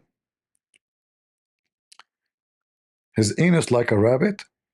His anus like a rabbit. Not an anus of a rabbit. His anus like a rabbit. So the picture there is perfect, actually. You know, it's perfect. Just think about it. Not too much. Don't think much. Okay, it's going to hurt you. So his anus like a rabbit. So when he gave birth, the animal cried, wah, wah, wah, out 3 times only. 3. Stop. 3. You know, with 3. Why 3? Don't ask me. Then the man daughter got up and crushed his head, in the head of the fish. And then, after the daughter crushed his head, brother, which is true story, it died. Oh, after you crush his head, he will not die usually? Oh, okay. You have to confirm that. Then the man, he lived for 2 days after the birth of this rabbit rat. And then he died in the third. Again in the third. So look, the animal, he screamed 3 times. The guy, he died in the third day. Obviously, the Muslim, they don't believe in the number 3. It's obvious. I don't know. Don't ask me. Don't ask me why 3. Everything 3. Muhammad ablution 3. Calling for Adhan 3. Saying Assalamu alaikum 3. Wiping his face 3. Shaking his penis 3. Cleaning his body 3. I mean, Muhammad is stuck with number 3. And they say to you, this is the number of perfection of God. I thought Trinity is not perfection. Continue, please. So the animal killed, he said, the animal killed me and tore up my anus. A group of people, brother, they were there. A group. This is not a story like boom, boom, somebody say it. No, we have witnesses. So a group, big group of people from that region. Which region? Such and such. What the name of the guy? Such and such. So a group of people, and they were there, and their name is such and such, and such and such, and such and such, and such and such. Which region? In the region of such and such, and country of such and such. They were there in that place, and they witnessed that. The guy, he gave birth in front of them. Those people, they came to his house to see what is coming from his butt. That is really a butty question, a butty story.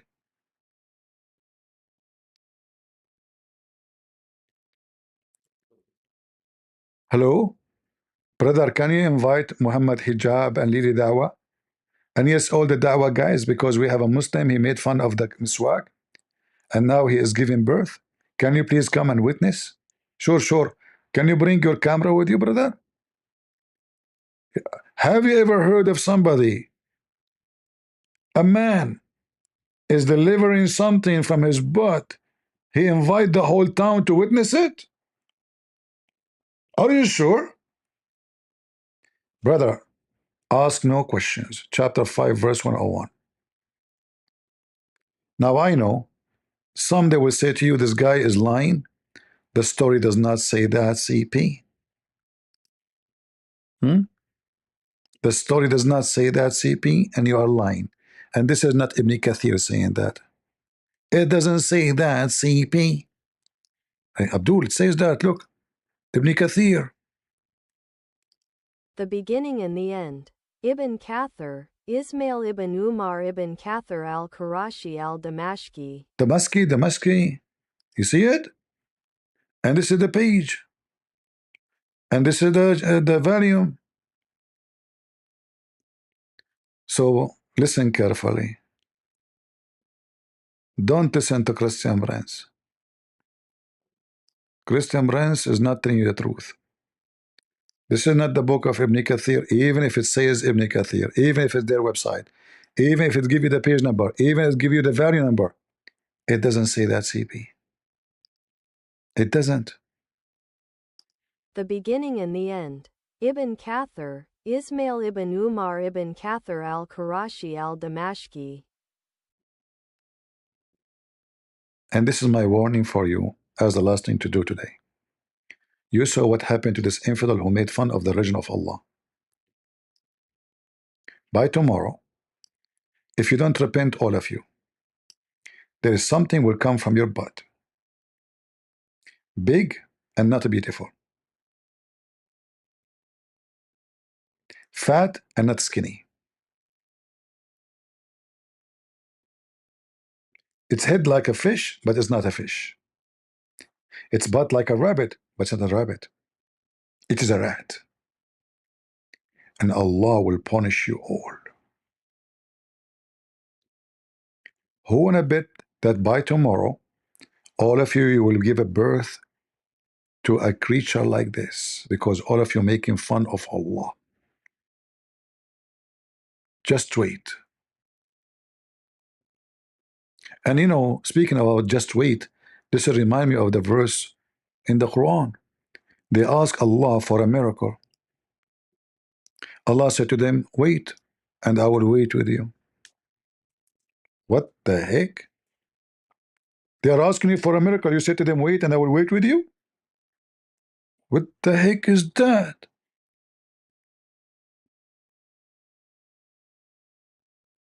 Wait, and I am waiting with you? You are the one who will do the miracle. You are waiting for what? They say, how come Allah don't give him a single miracle?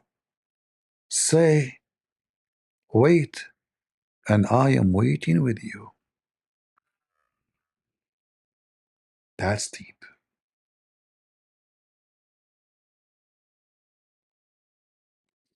Let us wait. It's coming. It's coming. Allah took him 600 years to send Muhammad after Jesus. So, already we have 1400 years is gone, and still there's no miracle for Muhammad. Wait, wait, and I'm waiting with you. And this all over the Quran. Wait, Allah said, and I'm waiting with you. What the heck? I am too waiting with you? Seriously? Everybody in the bus station, including Allah. So they keep challenging him.